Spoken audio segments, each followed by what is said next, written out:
Hello everybody, it's time. It's CPL 7 Grand Finals. We're here. It all comes down to this. I'm Neblime, joined by State Zero. We are kicking off the Grand Finals today, starting with some Tier 1 and Tier 2 matches. We have the DestrucToads versus the Flying SCVs. They've come all the way through the season up until now, and this will be the final confrontation between these two teams. Now, State Zero, I understand that one team had a lot harder time in the semis than the other.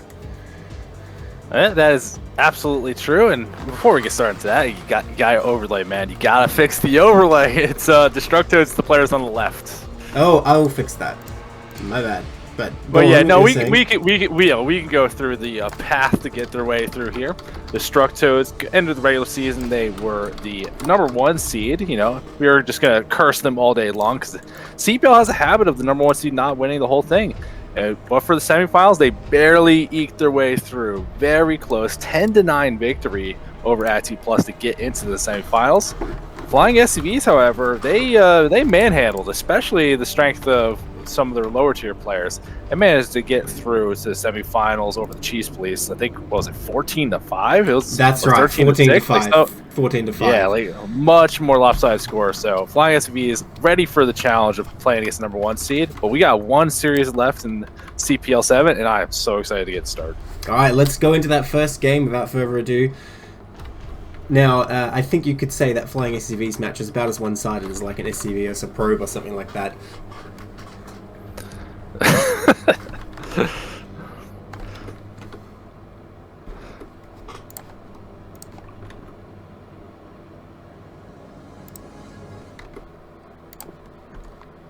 Alright, starting off our first match of CPL 7 Grand Finals here. In the top right, in the red, we have Polar Ice. And in the bottom right, in the orange, we have Hazarath. Hazarath, am I saying it right? Whatever you want to do, man. Like, it's... People make their usernames, but if they're not going to throw in a pronunciation guide, they got to roll with whoever they're willing to give them. Alright, so Hazarath for Flying SCVs here, and Polar Ice for DestrucToads. So good old Terran vs Protoss here. Now, you did mention that DestrucToads, well, you didn't characterize it as the favorite. You basically said they're doomed to lose because they were #1 seed in the regular season. Now, I mean, I'm not a superstitious man, but I do a little of the sports betting. So yeah, when you see stuff like that, you get a little concerned, right? Right, okay. Well, I'm going to say that DestrucToads is just the clear favourites here. Even despite their subpar semifinals performance, their season performance was far better than Flying SCVs. And in fact, the last time Flying SCVs and DestrucToads played off, DestrucToads won 12-7, which is a pretty good margin. Now, Attitude Plus, which DestrucToads had to get through in the semis here, pretty strong team, right? Maybe they're the stronger team even than Flying SCVs. We will see. But I really think DestrucToads is the favourites coming into this. So we'll see what Flying SCVs can pull off here. Now, pretty early scout coming out here, and I like that out of Protoss. I'm a big fan of the pylon scout. I don't like it. Like, it's just like, it depends what you're looking for, right? If you're looking for something in particular, sure, it's fine. But it's a lot of the times it's like you could wait to the first zealot. You can even wait to the dragoon in a lot of situations. But realistically, just even a scouting after gateway, like, you're gonna see everything you want to do, unless unfortunately, like we're seeing from Hazarath, your last scout, maybe you get blocked out of getting into main, but realistically, like, you're looking for something in particular, and on Polypoid here, our first map, it's not like it's Fighting Spirit where there's cheese in the middle, there's a lot more opportunities to do shenanigans. I think Polypoid gets a lot more of like the standard opener than most CPL maps this season. Yeah, I definitely agree with that. That's funny that compared to Fighting Spirit, though, you say that, because, you know, Fighting Spirit for the longest time, the super standard map when nothing comes. Look at this double scout! That is very interesting. You don't see that out of Protoss very often. But, you know, this is Grand Finals, right? So he wants to make sure absolutely nothing going on. I'm not sure what he would be anticipating here. Maybe he wants to try and get in to find a 2-fact before it would go down or something like that. But unfortunately, the wall is complete here. So he's not going to be able to see anything. I'm very interested that Hazarath went for that, though. What does he have in store that he needs to double scout here? I'm thinking it is you want to find your opponent fast on time, you know, try to get some idea what your opponent's doing. Although, with the 2 on the map and the fact that the 1 probe isn't going away, proxy shenanigans, that's definitely an opportunity to go for, especially, like, you feel natural. It's like, oh, let's do proxy, you know, gateways. You can do DTs and stuff. I would love to see proxy robo. Proxy robo would make so much sense to me, especially in that spot. Like, because Polaris found the Protoss. They went straight down. Nothing looks weird right now, right? Like, you have all the time in the world. That third base is not getting scouted for a very long time. Yeah, I think you're right about that. Well, it depends. If Terran, like, thinks something's coming, like, it's going to be... Okay, it's gateway here. I'm surprised. I would have thought he would go for a robo here, but it is going to be a gateway. Hang on, a bit of lag here. Let's see if we can fix it up. There we go. So, I was going to say, if Terran suspects a Proxy Reaver, this is definitely the key spot. You put it on this map. But it is going to be gateways. Ooh. So Hazeraf going to come in with big goon pressure, I'm expecting here. This is a really interesting build to bring in here, and I'm really excited that these players are kind of starting off Grand Finals with interesting stuff like this. And, Polarize kind of none the wiser. He's playing completely standard so far. Getting the very safe CC on the high ground, though. If he goes straight for Siege mode here, he'll be very well set up as long as he can figure out what's happening. Okay, the scouting SCV as well. He wanted to keep that alive, but unfortunately it's going to fall to this goon. He really needed that to confirm the expansion timing. Will he send out another one? Yeah, honestly, like, this is... Everything from Hazard's base looks so normal here. Because you couldn't get back, you couldn't confirm that Nexus or whether or not it was happening. Although, like you mentioned, if it is a siege expand, this is not going to work. It's just... Well... One of these kind of maps, we have that ledge by the ramp. You have this wall set up so you can't go up and bust up. If the tank's in a good position, it'd be so hard to fight. And it is a tank being made, but no siege mode just yet. Well, okay, two things. An SCV is getting past, going to the Protoss base, but another goon was produced, blocks it, but doesn't shoot. He's going to see that there's no Nexus here. This is a huge deal. He's going to know something's up. Now, there's one Lonely Marine. The barracks actually re-landing. Doesn't want a goon in his base, but he's going to find no Nexus here. That's a big deal, and if he knows his timings, especially with that probe blocking the ramp, he should know something is up here. Now, I don't want to write off Hazeraf here. The thing is, even if you're going Siege Expand, if you move down the ramp too early, the goons can sort of run in and kill everything. So I don't want to say this is necessarily lost for Hazeraf, but seeing no expansion there is a very big tip-off. And look at this, immediately the E-band goes down, even the Academy as well, probably expecting a DT rush here, which honestly is the much more common option. Yeah, that's kind of what I was thinking. It's like, Hazard doing a really good job not revealing the extra Dragoons. He's only poking with the one or two. The other ones are being held back, not revealed. So yeah, you see no expansion. You're thinking DTs. That's probably the most common thing you're gonna see. So we're seeing the respect to that being given, but still, Siege mode's not done. Ooh, these tanks are going down. This is terrible timing. This is exactly what Protoss was thinking. Hang on, I'll get into that in a minute. These tanks are in a lot of trouble. Siege mode is not even started. Where are the SCVs? He needs to pull a lot of SCVs for this. Okay, shots going down to these tanks. Okay, good pull there. One tank about to fall. It's going to go down. The second one needs a mass repair here, but he needs more SCVs than that. Doesn't even start the repair before the tank falls. Now Terran is in so much trouble. I think Protoss is going to steal away this first game just like that. GG. Yeah, managing that rack's being lifted at the worst possible time, and that first goon went right up the ramp, making sure it couldn't get landed and an emergency the wall off by any time. So Hazard pulling the trigger on their very aggressive play, it manages to get them a nice win early off to start us, and that's a build I have not seen this season at all. That's really clever and well executed. I'm so happy to see that our finals are starting off with a bang. Yeah, I think that's exactly what Protoss wanted to happen, because if you see DTs, you're going, okay, I better get my turret on the low ground, because you don't want to crawl down there, and Protoss was in position at the exact time Terran came out, so I'm really impressed by that opening from Hazeraf here. Now, for those of you who don't know, every set is a best of 3 to add a point to the scoreboard here. That's why it's still 0-0, so we're going to go into the second game between these two players here. Alright, in the 12 o'clock position, we have Hazeraf in the blue and the bottom left. We have Polarized in the red here on Ascension. Interesting, I don't know if you noticed, but apparently as an observer, you start in some random location on this map instead of actually on the players. I never noticed that. But nonetheless, here we are in game 2. So yeah, I don't know. Polarized... That wasn't the case for me. I was hovering over Hazarath. I was kind of off to the right a bit. Anyway, so I mean, Polarized wasn't necessarily doing anything wrong that game, right? His build looks solid. And we should mention, this is tier 1 play, right? So these are towards the higher end of players you'll see in CPL. What is it, about 1,500 to 1,700? Yeah, definitely around that area. I think maybe the lower end's probably a little above the 15, but yeah, for sure, that's, on the upper end for people that actively play StarCraft, definitely these guys know what they're doing. Yeah, so I think, Polarized's build was totally fine there, but, Hazeraf really prepared something for him. Yeah, it was very abusive. Like you're saying, if you're worried about DTs, you're like, let's get to the low ground, get the bunker, get a turret up, do all these kind of things. Or even just a normal kind of build that's doing the CC on the high ground, and you feel like, all right, I'm going to move down, and it's like, if it's a couple goons, you're not going to die off. So it's very aggressive from the Protoss to be in that good of a position. Now, we already seen the Protoss reveal, I like Dragoons, and we're on a 3-player map with no ramp. Well, the thing What if is, he's going to do it again? you don't want to do the same build twice, right? So I was thinking, I was just going to say I'm surprised he did it on Poi Poi, but maybe if he's just doing it every game, sure. He's going to be good on Ascension here, right? With the no ramp. I think 3-player map is a less factor than the no ramp. But anyway, he's getting in here with his Pylon Scout, which he must be quite pleased about. Not sending a second one for a proxy, though, and it's a bit obvious if you use the first one to proxy. So maybe going to a more normal build this time.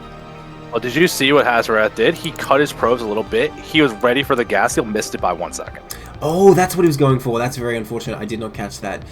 But yeah, I mean, that's one of the great things with Pylon Scout. Even if you weren't coming into the game, you're like, I'm going to gas steal. If you happen to scout them first, it's something you can go for. But did Polarize cancel an SCV? I did not see. I don't think he did. I'm not sure if he like prepared for it, but I saw the probe go right to the Vespene geyser. It was so close, and then the fire started. Like, oh man, he loses and the scout dies to an SCV. But hang on, he still has his plans here. But you can't build here. He's going somewhere else. But wait a minute. Polarize is going to see this. Oh, wow, he actually hit that SCV on the way past. I'm kind of impressed by that, but he kind of is just drawing attention to himself, like giving Polarize that map alert that there's a probe out there. So Polarize is probably expecting proxy again. Are we going to see the exact same thing? It looks like that's what Hazarath wants to do here, but where's he going to build? Over here? No, that's a decent spot. Honestly, I want him to abort. Like, the fact that the second scout got seen, you can just be like, you overreact. I'm good. Because, like, at this point, the opening is completely normal. Although, you know, I think maybe the gas might have been a little bit late. We still don't see the Dragoon range started yet, which I feel like there might have been a little bit of a hookup early on. Yeah, well, he's sending the probe home now, like as you say, after it was spotted. I guess he is aborting here. Although I'm intrigued that he was going to go for it the second time. With gas still, of course, would be much stronger. Nonetheless, Terran's still just opening pretty normally here. I want to see a bunker soon, though, because you can't... Oh, well, hang on. Hold that thought. Where is that second factory? He's going for a 2-fac here. Down low. This is a dicey move on this map, I have to say. Okay, the scout comes in, confirms the Nexus here. So that's pretty fast Nexus. Still no goon range. Might be a critical error here for Hazarath. He might not realize he didn't start it because he was playing this proxy build and changed it. Then that's going to make 2-fac almost impossible to hold if he doesn't actually start that soon. I wonder if the plan is to actually go for some kind of tech after he gets his scout out. Like, he's starting the range now, but I wouldn't be surprised if he canceled it and tried to go straight into DT tech or something. Although at this point he has a gas anyway. That would be pretty good against 2-fac for sure. But I think he might still potentially lose some probes maybe, or at least Terran would be able to get mines out if he realizes what's happening here. Now, I'm interested that Terran is going for this on this flat map, where I feel like you kind of need a bunker. Now, Protoss just hit the SCVs, and now he's sitting back home. But if he sent these 2 goons directly at first, he could have been hitting these Marines before a tank was out, and that would be very dangerous for Terran here. Now, okay, it is second gate before Robo, which is probably pretty good against 2-fac here. So Protoss getting everything he needs to hold this, but it's going to come down to the micro, as it usually does with 2-fac. Well, the other thing that, you know, we always talk about in CPL, because a lot of players either don't do it effectively or just don't do it, period. One of the big things that helps you hold 2-fac is you got to be forward with Dragoons. Buy time. Make the Terran army stop a little bit, get some pot shots in. Maybe you kill a couple more Marines or something, but you got to slow it down, buy yourself that extra production cycle or 2. So if he just, like, makes the units back at home and Polaris gets to roll up in, this probe will probably see it, because I assume you would go the fastest route possible to try to punish this Nexus. But he's not forward with goons. He's not going to slow anything down. You have to go up the high ground here. There's no way you can go through the Blue Storm entrance. Like, you'll just get destroyed by Dragoons if you try that. So you have to go up the high ground and kind of inch your way in, which is not necessarily weak, because you are coming from high ground that way, and Siege Mode shoots a hell of a long way. But yeah, that's why I'm kind of surprised he's going for it on this map, though. That's the problem with 2-fac on Ascension. You either have to go through this narrow suicide entrance, or you have to go up 2 big ramps there. Alright, now he's coming out now. This probe sees the move out. I'm not sure if Hazarath was aware of it until now, but he's kind of in a bit of an awkward position with his goons too far back. They're going to come out the Blue Storm entrance just now. But that's a pretty scary push. SCVs just need to get in front. Bring 4 SCVs. Yeah, actually, like, that probe saw the move out, but didn't see the tank count. I think 3 might catch him by surprise. Oh, okay. He almost dived in on a tank there, but decided better of it. But he's got a good angle now. Loris needs to be really careful. Needs to lay some mines here. His mine's complete. It is. Okay, first goon gets taken out almost for nothing, but a tank is almost falling. He does take out 1 tank. That's actually a great trade for Protoss. That's a really strong move. Using that high ground the best that you possibly can. But yeah. Now these goons are behind the army. Polarizes it, keeps their eyes on the prize. Keeps pushing forward here. You look back at that base, as I was talking about, you really want to buy the time, because you see the goons. One more does finish up. The other one's halfway through the cycle. There's nothing up here at the front, and we'll see. He picks off another tank here. As it's getting trapped behind the other units, and he's going to go for this second tank here. Can he kill it before the Marines kill him? No, the goons stop firing, but the goons from the behind. Oh, they're not firing. What are they doing? And he repairs it. Oh, it does fall. And that will be the end of this push. I don't think Terran can do anything after losing that tank. Is Hazarov going to just crush this 2-0, it looks like? I mean, honestly, you killed enough goons. I don't think the spot looks as bad as it is. Polaris does have enough to start making a CC right away, so I want to see him bail out of this point. I don't know what happened with the pathing there. Maybe that's Ascension being Ascension, but that second tank was so far behind, and I don't get why. If they were both together, sieged up a little bit further away, like I think you would have been in a great spot to take that fight, maybe more towards the left side, so it would be harder for the goons to really approach. Well, it was already a pretty desperate situation losing that first tank, but I think what happened is because he just right-clicked through this choke, you know, the tank at the back was like, I can't get in there, and started going back to some random path. Oh, he's getting this Nexus pretty fast without the goons really to back it up. No observers out yet, because he did get those extra gates earlier. So, I mean, Terran can put some pressure on this. I think he could cancel this if he lays a few mines, which looks like he's going to do. A bit of a sluggish reaction from Protoss here. Oh, you'd rather lose the Nexus than all those goons, I can tell you that. Not focusing the Nexus, though. Okay, there we go. I think Terran can get the cancel here. Oh, but he's splitting off, laying more mines. Oh, yeah. Focus it. Observer's coming out. I don't think it's going to be that bad of a spot, though. With the Observer coming out, it's going to be a little bit harder, sure. But, like, I don't know if you're actually going to get the cancel on this. I think Hazard might be patient enough with the Observer. If you focused everything, I think you could have, especially since you see 2 Vultures by the Blue Storm entrance that are really mining up here. That could have been extra DPS to get the force for sure. Nexus is still very low health as it keeps building, and we'll see. The mines get cleared out, tries to push forward, and the Vultures have to back off. Yeah, if Polarized realized right away that he could cancel that and like dedicated his efforts to it, 100% he would have got it. But look at this is his plan instead. Vulture Speed just finished, trying to come for a run by here, but the goons are in position, and he does not go for it. Instead, just trades a probe for Vulture, which honestly isn't bad if you already laid your mines. But so it's good that he's putting pressure on, but look at the worker count right now, 22 to 36. Polarized actually cutting SCVs for a very long time there. It's going to be a real uphill struggle for Polarized to come back here, which is suitable for this map, to be honest. Yeah, I'm honestly not so sold on decision, because we saw Polarized, the 2 factory didn't work. He took the CC quickly after, so I'm like, oh, I'm prepared for you to take that 6 o'clock base, control the high ground pod, get the 3 base, you know, do the Terran buildup, where you start getting your upgrades, get the factory count. You just go, I'll chill out for the next 5-6 minutes, no big deal. But he kept putting the pressure on, and it's like, if it was maybe like a drop ship or something, but it just, I think it was so hard to crack through what there was there. He didn't take the opportunity to kill the Nexus. Now Hazard is miles ahead. Yeah, but here's the thing. Hazard here, I think, is going for a powering style. Adding gates, getting speed now with no other tech. So if Polarized can defend, he can come back in this game, because I think Hazard kind of stalled his progress in favor of trying to kill the Terran. Now, I don't know how I feel about moving up to this high ground so early. Yes, you want this high ground, but the problem is you can't build turrets here. So if Protoss comes with a single shuttle, you're going to be in trouble. But he's building Goliath here. I don't know. Especially since he doesn't even have a 3rd CC. He might as well be sitting back staying safe right now.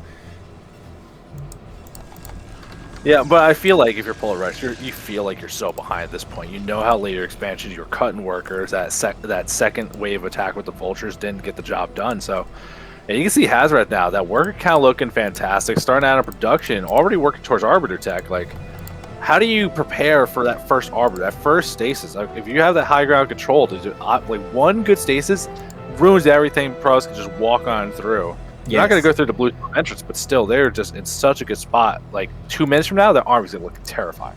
Yeah, so it's interesting Protoss went for 6 gates here and speed before Arbiter, so it's going to be a bit later than it could have been, which might give Terran the time he needs.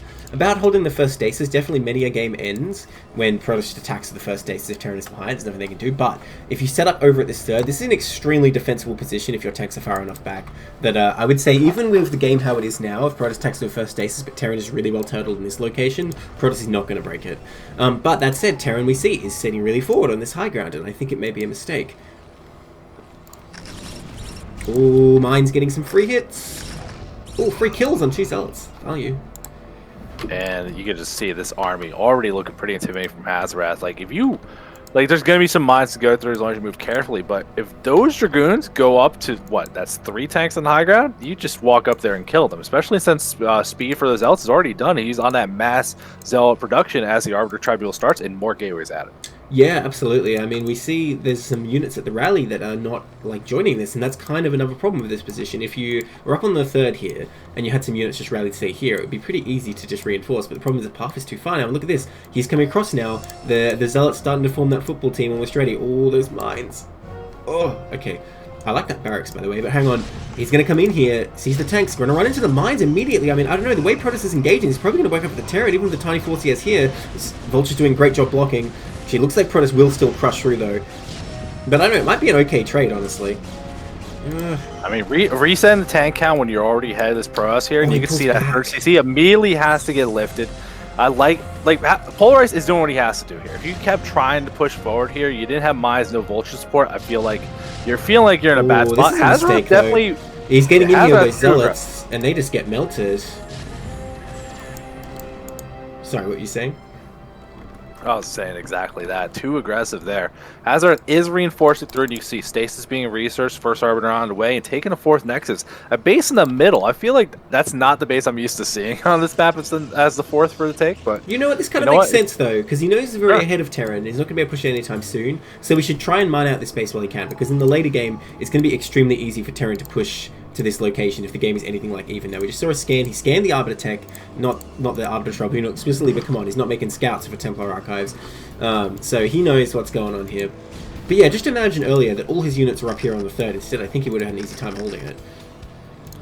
Yeah. Now, what do you want to see from Hazrat, though? Clearly in the driver's seat, their build looking crisp. They're in a great spot. You got everything they need, especially as they work towards the Arbiter production. When Terran is in pain, take another main. Well, I mean, that works as well, but I'm thinking more as like, do you let Polarize get this third base up, kind of get situated? Because you could see they already have +1 armor on the way with the second armory is about to complete. They're going to get to that 2-1 late, well, not late game, like mid game, like high supply army. Do you want to strike first and force the issue, keep like trading and resetting, or do you get comfortable, take that other main, get to that like 2 base lead, just take the long game? Well, I think he does have to delay this third a bit. I mean, he has already a little, because he got so many gates for teching and also delayed his fourth. So he does need to delay a bit to make the game still in his advantage. And he has so far, and the CC's kind of floating up here with no help. I mean, yeah, it's going to float back pretty quick. In fact, it didn't get repaired, so I'm kind of nervous for it, but I don't think Protoss is going to commit 100% effort to taking this out. But yeah, Terran's still stuck here on the low ground. Does a token like 3 HP repair? Did you see that? He's like, it's on fire. Let me just, you know, paint over this little bit where it's scratched. I mean, that's how you extinguish fires, right? With a drill, right? You just to be fair, if you poured a big enough bucket of paint on the fire, it would extinguish it. Ooh, well, the probe does move to the next main and take that base. I don't know if that the probe was just envisioned in that mine or just barely missed. I don't believe it would have been. Nonetheless, hard to it was closer than you would have thought, though. The way it passed, it didn't hug the left side. It was kind of close. Yeah, okay, fair enough. Okay, recall coming up here. First Arbiter is going to finish soon. Wait, it didn't already? A bit delayed, actually. Never mind what I was saying. Wait, no, the first Arbiter was in production. Where is it? There it is. Oh, it is finished. There you go. I was just thinking, there's no way that's the first Arbiter that's like 10% done. Here it is. Okay, Energy for Stasis not quite done, but Terran's moving up here. If Terran gets set up here before Stasis is done, it's going to be hard for us to bust. Look at that, laying nice mines here. So it looks like Terran will be able to secure this third, and the game will go on. Upgrade still only at +1. Ooh. The great tank spread, though. It's going to make it hard to get a real good Stasis off once he gets the energy, which he does now have the 100, so... But you see that Hazard army pretty intimidated, lots of zealots, and with this high ground, you get a big ramp to go through. I love this decision, though. I was like, if he peels back and sends some zealots through the Blue Storm entrance, you can see that Polarize has to be very selective where to put his units, and that is just wide open right now. It is very risky, though. Hang on, this Arbiter coming in for a Stasis now. Looks like Protoss going to pull the trigger here. Goliath's picking away at it, but I mean, they can't really stop it. Oh, gets 4 tanks. That is absolutely huge. These Zealots coming forward, but the Vultures are well positioned. Well, if not being on their own minefield. Oh, a lot of Zealots dying very quickly there, actually. This might actually not work for Protoss. Looks like he's going to beat him back fairly easily here, actually. But like you said, Zealots coming in, the Blue Storm entrance. Mine's actually in position there, taking out a lot of this Protoss army. Looks like Protoss might barely crush through here through virtue of numbers. It looks like Hazaraf is going to take this 2-0, getting the first point for their team. GG. Dramatic ending there. I wasn't sure if that attack was going to work, but I guess it just about did. Oh, yeah, because the things are going through the blue storm, the frontal attack looked a little weaker. Because I thought, like, when he went in with the zealots, the goons were so far back they weren't helping with the fight. They were a little too far out of range. But when he saw the things coming from behind and the minefields that were covering entrance were cleared out a little bit earlier, so well executed to get there. Hazaraz had the lead, played it well, and secured the victory nice and clean. Which that's an art in itself. That's something a lot of players have to learn how to do. Yeah, so that gives us a point for flying SCVs. Hey, go underdogs, they can do it. I do believe that DestrucToads is favoured. You won't convince me otherwise, but I mean it's a good start for flying SCVs. Well, I mean, it's the Protoss, man. Like I said, I'm rooting for Protoss. There is no team bias here, but everyone has that racial pride when they play StarCraft stuff, right? Yeah, I guess so. Although yeah, there's probably a better way to word that. All right, just saying. In the bottom right, in the blue, we have Forte, and in the bottom right, we have Val Potato. So here we are in the second set tonight. Of course, we have Forte for flying SCVs in the Zerg, and Val Potato for DestrucToads, hoping to strike back. So we're moving into Tier 2 games here, a slightly lower MMR, but I'm sure these players are still going to be absolutely bringing their all for CPL finals here. Yeah, I mean, we've definitely, throughout CPL, we've seen some pretty quality Tier 2 played as a little surprised, a little upper of what we were kind of used to here. And, you know, we only had, like, what, the one real round of productions mid-season? You got these teams that made their way through the finals. Maybe there's some real strong players that are just like, no, they told me I'm here. And it's like, we'll see what these guys can do. Yeah. Well, you know, I was just thinking last game, Hazarev looked pretty solid, maybe not quite ready for Tier 0, but definitely on the higher end of Tier 1, but that's also something we should mention is the CPL MMR, which we brought in, you know, I think is working quite well this season. We see a lot closer matches between players, less mismatches here. Yeah, I think, I don't forget what season we implemented that, because It I was don't last think season. Yeah, so, but like, that has definitely helped out. That it's like if you're the ace for your tier on your team, you're playing the other person's ace. It's definitely led to some better games for sure. Now Okay, you got the overpool opening for the Zerg, and we see a little bit of a wall considering it wasn't the gateway right away. It should be the Forge, especially with that pylon scout. But unfortunately, Vile Potato, wrong direction. Gonna have to play a little bit in the dark, and actually does send the second count, really valuing getting the information, making sure he's not playing against like a 12 hatch or a 9. Yeah, I like being safe here, definitely. I mean, who knows if Val Potato ever does Gateway or Forge is just their style, but the double scout definitely I think is a good move. Now, I'm intrigued that Zerg kind of put their spawning pool out the front here where Protoss will scout it that much faster. Nonetheless, going to send this drone scout for safety. I like that move, although I question sending it the same way as the Overlord. That seems a bit odd. Okay, oh, gotta deny that hatchery. Cannot let Zerg get that for free, and he does block it. Yeah, I mean, which even this does give you a little bit of the info. Yeah. Nicely done by Forte. Val Potato moving the probe a bit far away, and that second drone's like, okay, I'm not needed, back to work. Oh, and I like this. He gets in, sees the pool done, and there wasn't like a whole bunch of larva eggs being made right here. So he knows he's safe to get the Nexus down before it can. So, Vile Potato, making the use of that Forge expand, you got to eke out every little advantage you could possibly get. So, yeah, love when we don't see that safety can that, oh, but I'm scared. It's Grand Files. No time to be scared. Oh, don't lose this scout, though. That's very important. He does keep it alive. Losing there would be a bit of a blow to Protoss, but it's tricky to keep up your macro while you're macroing this all throughout the Zerg base. Okay.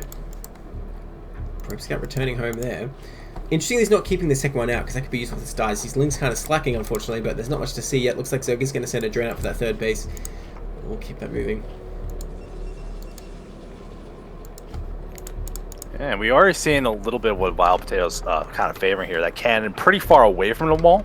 So, you know, I don't think he's as concerned about dealing with the Hydras. Doesn't want to get that free damage as soon as possible. I think just feeling comfortable. It's like, I just need some defense. It's no big deal here. But without a pylon on the way in the main, there is a little bit of a hiccup in this Protoss build that's going to cause a problem. Yeah, yeah, is he going to build the cyber down here? That's not something you want to do, right? And in fact, he's going to be, well, okay, it won't be supply block because the Nexus will finish, but yeah, you do need to build that cyber pretty soon. By the way, that probe scouting that third hatch, very important here, just confirming that. Before they sent the drone scout actually died at the cannons, and I question that. He could have just sent a Ling at this point in the game, but nonetheless, he does confirm that his opponent isn't like building zealots in his main or something like that. Oh, look, this probe's going to get right back in, no problem. Sees it as a lair. That's so much what you want to see, especially with that cyber core kind of blocking where you would throw down a bunch of cans. So seeing that, Yeah. I mean, you have to. You cannot delay that cyber core. So I mean, it is what it is. You gotta do what you're doing here. Yes. Well, yeah, you could say, it doesn't look good to make the mistake, but props to Vile Potato for making probably the smartest adaptation. It's just like, alright, well, I have to build it, and just hope he's not going Hydra Bust. This Overlord here is probably like, wait a minute, why is there nothing here? Ah, it's all mind games, you see. Yeah, but you already see a little bit of hiccups in the production that were caused by this, and like the second Zealot was delayed a little bit, which that's gonna hurt a little bit more considering we are seeing Citadel first, and that Overlord I think was too far away to see it start. Yes, absolutely. I think Vile Potato is doing this on purpose. That the Overlord already moved north, so he's going to build it down here in the bottom. Now, okay, he's going for the Stargate as well, so it's going to be Corsair DT we're going to see here. Very interesting. Now, he needs his second gas like yesterday, to be honest. If he's going to be doing this, though, because how are you going to afford Templar Archives as well as Corsair production? Well, the biggest thing I'm looking at here is he still doesn't start +1 weapons, and if you're going to do any kind of like big Zealot pressure, well, that's the thing. That's the thing, State Zero. He's not going to do big Zealot pressure. He's going to go for quicker DTs and try and put pressure on Corsair DT. But there's Zealot legs right there. Oh, okay. All right, well, listen, you don't have that Protoss mind. You don't know, like, I'm deep in the channels of what he wants to be doing here. I think this Stargate's a complete fake. I think it gets one Corsair and stops right there. One for the Scout and nothing else. For the Scout? Oh, Corsair Scouting. Sorry, I thought you meant the unit, the Scout, and I'm like, wait, what? But yeah, okay, I question this a lot then. Why is he doing this off a single gateway? And like you say, no +1. I don't think this has any chance of success if Zerg is on the ball at all. Zerg going up to 5 hatcheries immediately. Looks like he's doing the completely standard opening, going to go into that 5 hatch Hydra. Not saving gas for Mutalisks or anything like that. But I mean, okay, it is going to be at least 2 Corsairs. Smartly sending that Corsair to Scout, not worrying about the first Overlord. That Overlord's already dead, he just doesn't know it. Actually, maybe he does know it, just hovering over the Stargate. Yeah, but yeah, like the fact that he is getting the more Corsairs and just now starting out on gateways, so you know what, this might not be so bad. I want to see what the intention is. Maybe if you're planning to secure the third Nexus real quick, maybe that mineral only right by your base, you're not trying to set up like that big gateway explosion, go for the 2 base push, stop the Zerg from getting a 4th. Vile Potato might have something like ready for something big, but I don't know, we'll see. And that second Corsair immediately goes on the map as well. They're just going to let the Overlord in the base, kind of let it just live its life. I mean, just be careful here because Scourge are about to pop. I'm not sure where they're popping it. Oh, both pop in the main, so these Scourge have plenty of time to run home. Now, these Zealots coming across, I will say, Zerg doesn't actually have a Sunken here. Hydras are in production. Look, I don't see this hatchery falling. I don't think that's going to happen, but he will probably have to run drones if he doesn't want to lose any. Okay, 2 Sunkens actually coming up, but a bit too late. Ooh, that's going to fall pretty easily. Hydra's popping out too. Yeah, this fast Zealot legs maybe throwing the timing off a little bit, because it seemed like Forte was really on top. It was like, oh, I gotta get this defense, but you know, the Zealots with their legs showing up a little bit earlier than maybe you're expecting, but without that +1, it's like, it's just hard to justify them. Oh, one of the Corsairs died to Scourge, by the way, but Zerg somehow used 4 Scourge on 1 Corsair. Still probably a worthwhile trade for Zerg, to be honest. And that's been unfortunate losing that so early. But yeah, imagine there were like 4 more Zealots because he had like 3 more gates. Like he probably would have busted this location. The game might end. Who knows? That said, obviously, if Zerg saw it was that, he probably would have made Mutalisks. But that's neither here nor there. I don't think this build is as solid for Protoss. I think Zerg's build has been really clean so far, but Protoss not at all. So I really think Zerg's looking a lot better here. Yeah, especially since I think for what we've seen, Vile Potato, their build has been ordered in a way where I haven't really seen them cut probes that much. They kind of cut Zealots or cut units to get everything going, but keep the worker count. And the worker count's not as high as you would expect it to be. But we do have Storm on the way, so this Hydra-based army from Forte will have vulnerabilities. One or two good Storms can do magical things, as we've seen time and time again throughout CPL. Yeah, absolutely, but no Templars being built yet. The football team's coming out for round 2. You know, Zerg had him in the first half. Are they going to do anything now? I highly doubt it. In fact, if anything, Zerg is far more fortified. He has a whole bunch of Hydras here, which with some reinforcements from the third, which are already on the way, is probably plenty. Although I'm questioning that he moved out there, not utilizing the SimCity, and actually just taking the fight. He's going to pull back now, and yes, Protoss does not want to engage into there. So, I mean, Protoss got 1 Hydra for the cost of just a bit of hit points. That's okay, I guess. Yeah, I'm actually a little surprised. Not that I think he should have, but Vile Potato, there was no stack defense. Like, there's buildings, so the SimCity could have been a little annoying to work with, but it's not like there's a Sunken or 2 protected to really make that hard. I think you don't have to move out there. I think maybe waiting for the first Templars, that first set of Storms, then you want to move out here. which we do see a couple Templars on the field. Storm does just complete, and Vile Potato is already right into that transition, going to start working on Dragoons. Yeah, we see ultimately that move out didn't cost Protoss anything. If anything, he got a bit of intel at least, I suppose. But yeah, there's a fast Dragoon transition. He needs to get these Zealots behind this wall. Storm is complete, but he's going to lose all these Zealots for free. So his Hydra's really playing with fire right now, getting close to this wall. Templar's not exactly in position, and honestly that Cyber being extremely problematic for Protoss. Sending out the Zealots and Goons kind of sacrificially there. They're not going to get anything done against all those Hydras. There goes the Storm though.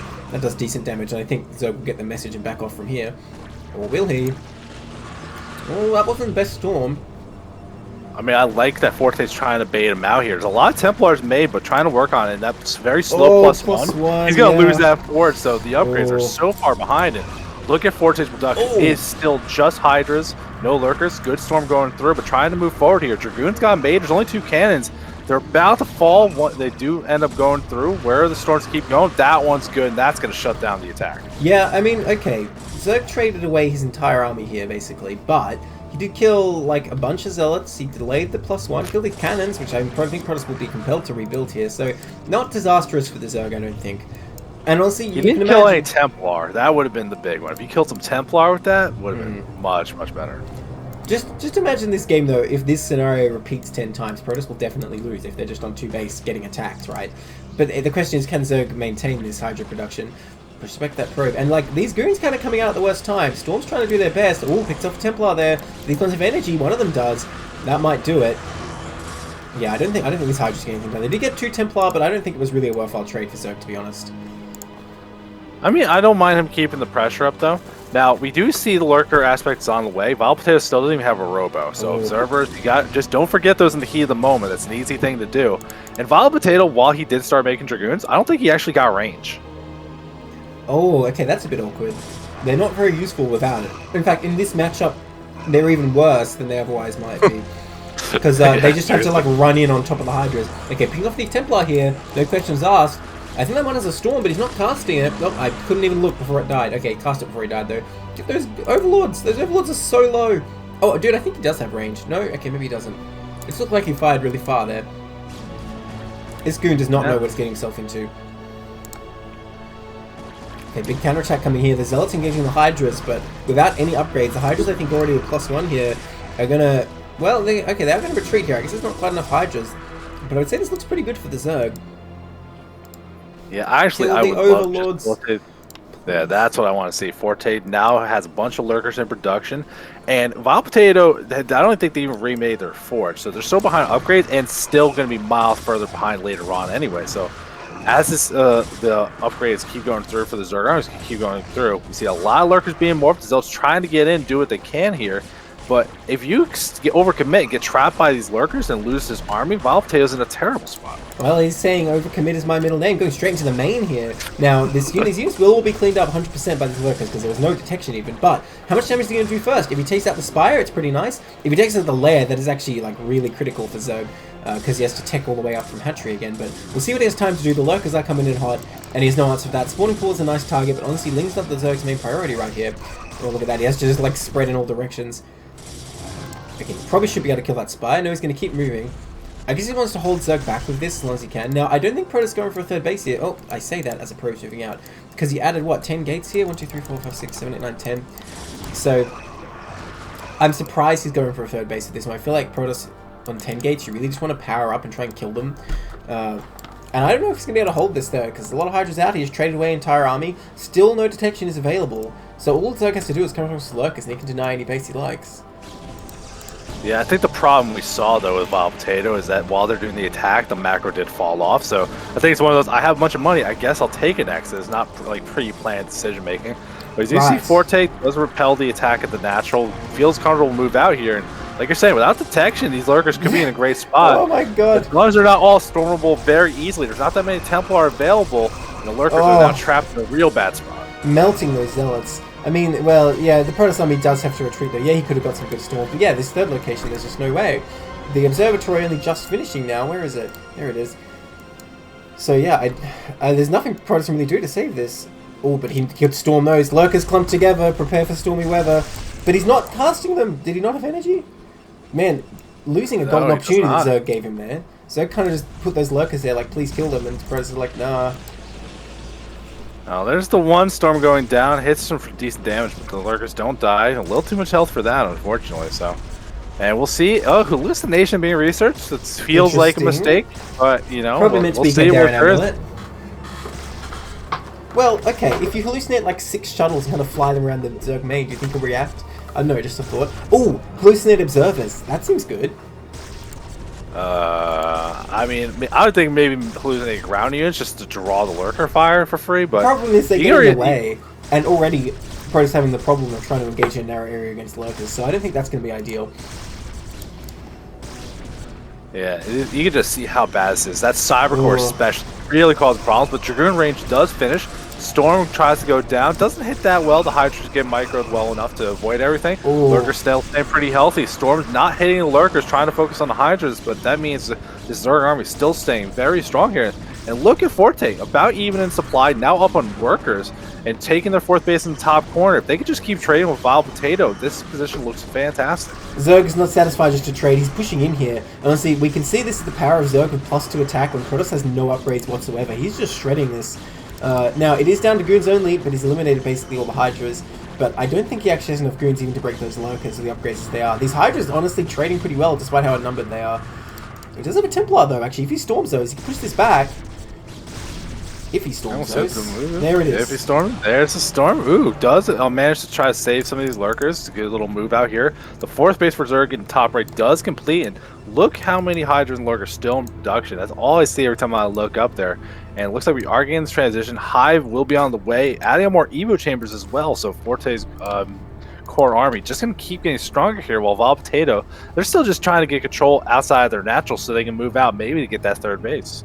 Yeah, and I don't know, even though he broke out that initial container, look at all the reinforcements here. There is a couple stores available, but he's not really that fast at using them.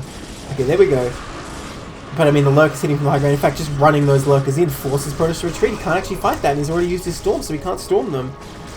Oh, gets an observer too for his trouble, very nice. Yeah, one Overlord staying alive. We see some DTs in production, the Miracle unit that can always get things done, possibly. But if that Overlord does have to get killed off here, there's enough Dragoons. It feels like he's looking for it. He wants to try to get something. It does force Forte to go back momentarily, but I feel like once you get a little more stuff on the way, you're not worried about it. And now with Adrenaline Glands on the way, the transition back to Lings will be real good, because remember, there's no +1 weapons. These Zealots versus Lings is going to be garbage. 3-3 Adrenalines versus unupgraded Protoss is actually hell. Like, we're going to see Protoss units just melt. Doesn't matter what unit you bring, honestly. DTs are out, though. They can still one-shot +3 Lings, so they got something.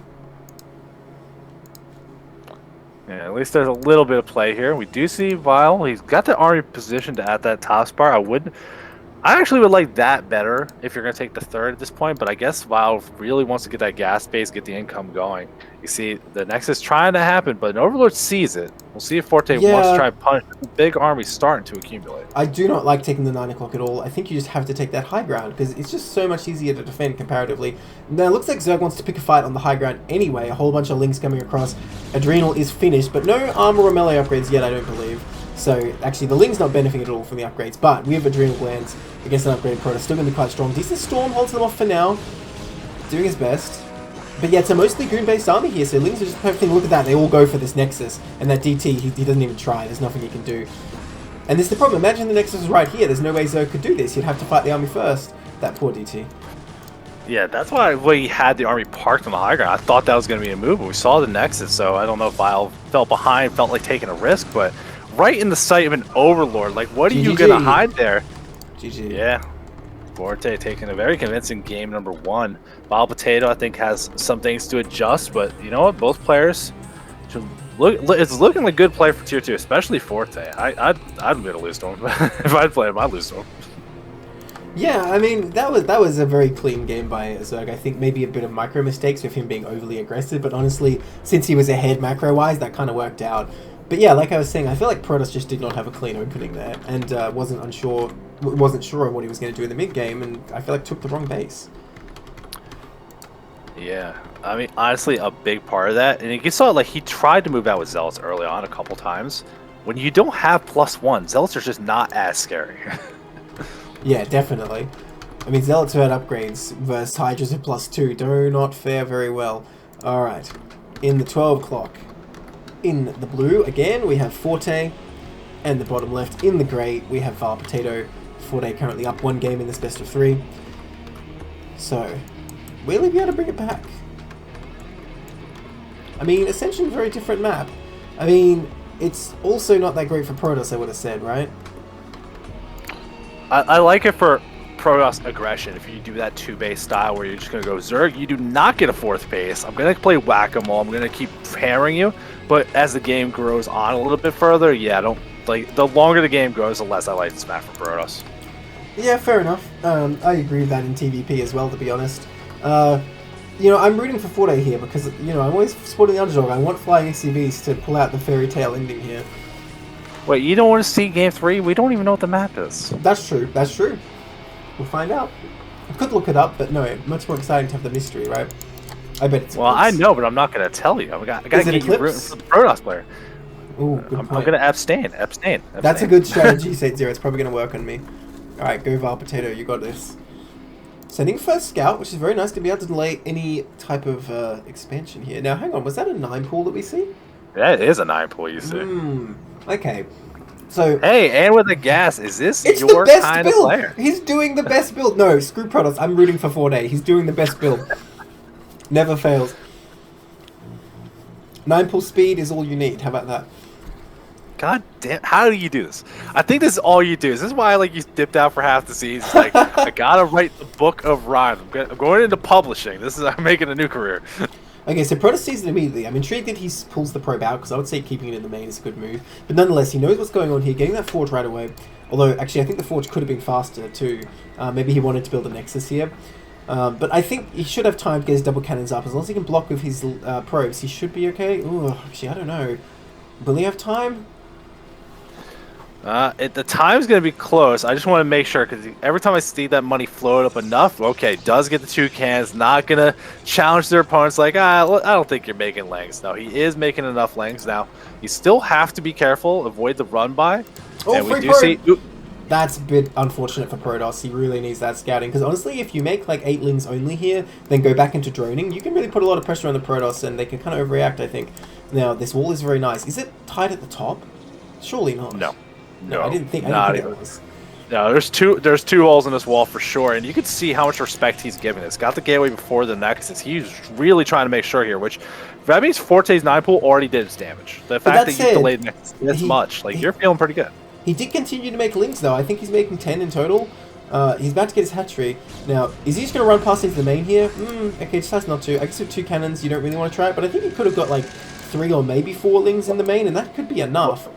Well, no. If you're gonna run by, as you said, he's making more lanes. You wait for speed to finish. Right, of course. And then you dive bomb in, because especially you can see the speed's about to finish. That first Zealot's not even out yet to help block.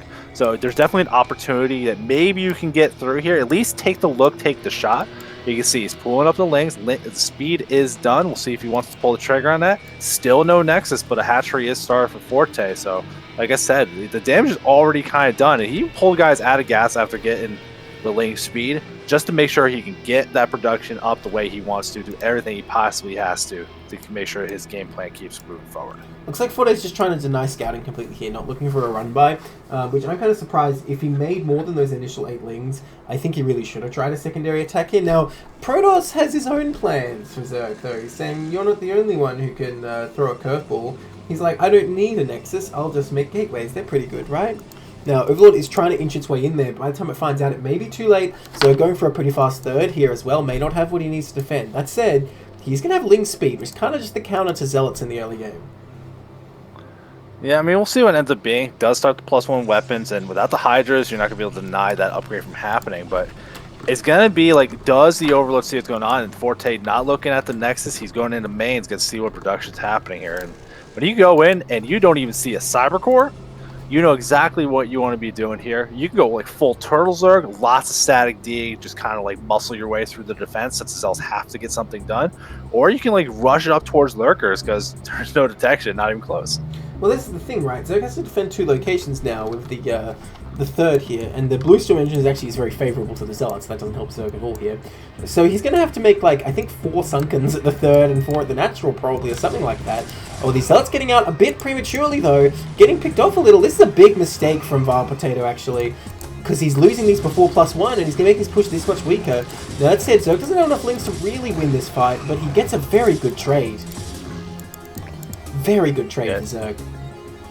It does what he needs to do, and still, that Overlord in the main gets to keep scouting around. I would love to see it move around a little bit more. Just confirm, where is your Cyber Core? Still doesn't exist, still no Nexus either. It's going to be up to Vile Potato. He's just going to hit the Zealot key. He has learned his lessons from the StarCraft AI. It's like, I know how you win games, so just send Zealot, right? True, true. Now, oh, okay, good engage coming up from here from Zerg, though. He's going to surround this. Now, that said, Zerg actually made more drones. So, again, he's going to get a very good trade. But he's kind of taking this a bit easy, I feel like. Well, I mean, maybe he's right. It's not working very well so far, is it? Look at that micro, though. He really doesn't want to lose that one Zealot, but he does. But that one will clean off the others. Nice micro by Protoss there. I didn't think he was actually going to win that fight. And the Zealot's still just coming across the map here. I think Zerg didn't really take this seriously enough. No Sunkens are up. Links continue to be produced, but of course, +1 Carapace is just not going to happen. +1 weapons is on the way. Well, he's trying the thing I was mentioning. Start the Hydrogen now. I think he's going to try to rush the Lurkers and just be like, if you don't kill me before I make Lurkers, you lost. So there's no time, though. He is going to kill him before he makes Lurkers, because what can he do? He's just constantly making Lings, but once +1 hits, that is not going to be a good option. Trying to start the Sunken here, but this is a good location for the Zealots as well, getting a very nice engage with that choke point. Trying to focus fire one Zealot, and Protoss does not pull it back, but it does survive for now. But that Sunken's not going up. There's no way. Well, the Link's trying to distract. They take out that very injured Zealot, actually. Where are the reinforcements from Protoss? They seem very delayed. Actually, Protoss does not kill the Sunken. He runs past. I think that might be a mistake, but it seems like there's a hiccup in production. I'm not sure why there's no reinforcements, and he's just going to lose these Zealots trending for drones, which I'm not so sure about.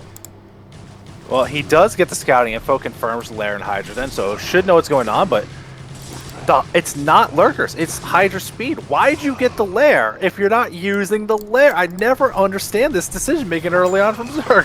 I feel like Vile Potato really missed microing this. First he sent out a couple of Zealots that got picked off for free almost to Lings, and like still small numbers are getting his Lings, and then he just ran past one Zealot to the Sunken that died for free basically. So he's bled so many Zealots now, he's finding it hard to fight, and he's not pressuring that third, which is totally undefended. I don't know, I don't think Vile Potato is able to do this now, and I guess the plan, like you said, of going for Lurker, actually never mind, he changed his mind, he's going straight for Spire. Of course Mutalisk is going to be just as good against Zealots, and better against Cannons, I suppose. Well, yeah, seems reasonable. Yeah, Forte did like make that choice. I saw Lurker, he flashed it for a second, didn't cancel to get the Spire up instead. And actually, he made a big round of drones. He thought this attack was definitely over, so I think Forte feeling very confident. I'm not sure if he's like overly confident, but if he survives long enough to get those mutants on the field, he's going to be feeling real good because, look, that Cyber Core, it still doesn't exist. Yeah, look, it's not hubris unless he fails, right? But so far this does look dicey for Zerg again. I feel like he had such a strong lead there, but just didn't keep making Lings. Now there's no Sunken here. There's Lings trying to do something, but not really achieving anything. And now the Zealot's going to work on the drones. Wow. Oh, okay, more Lings pop out here. That's an Evo chamber. I thought it was a crit colony.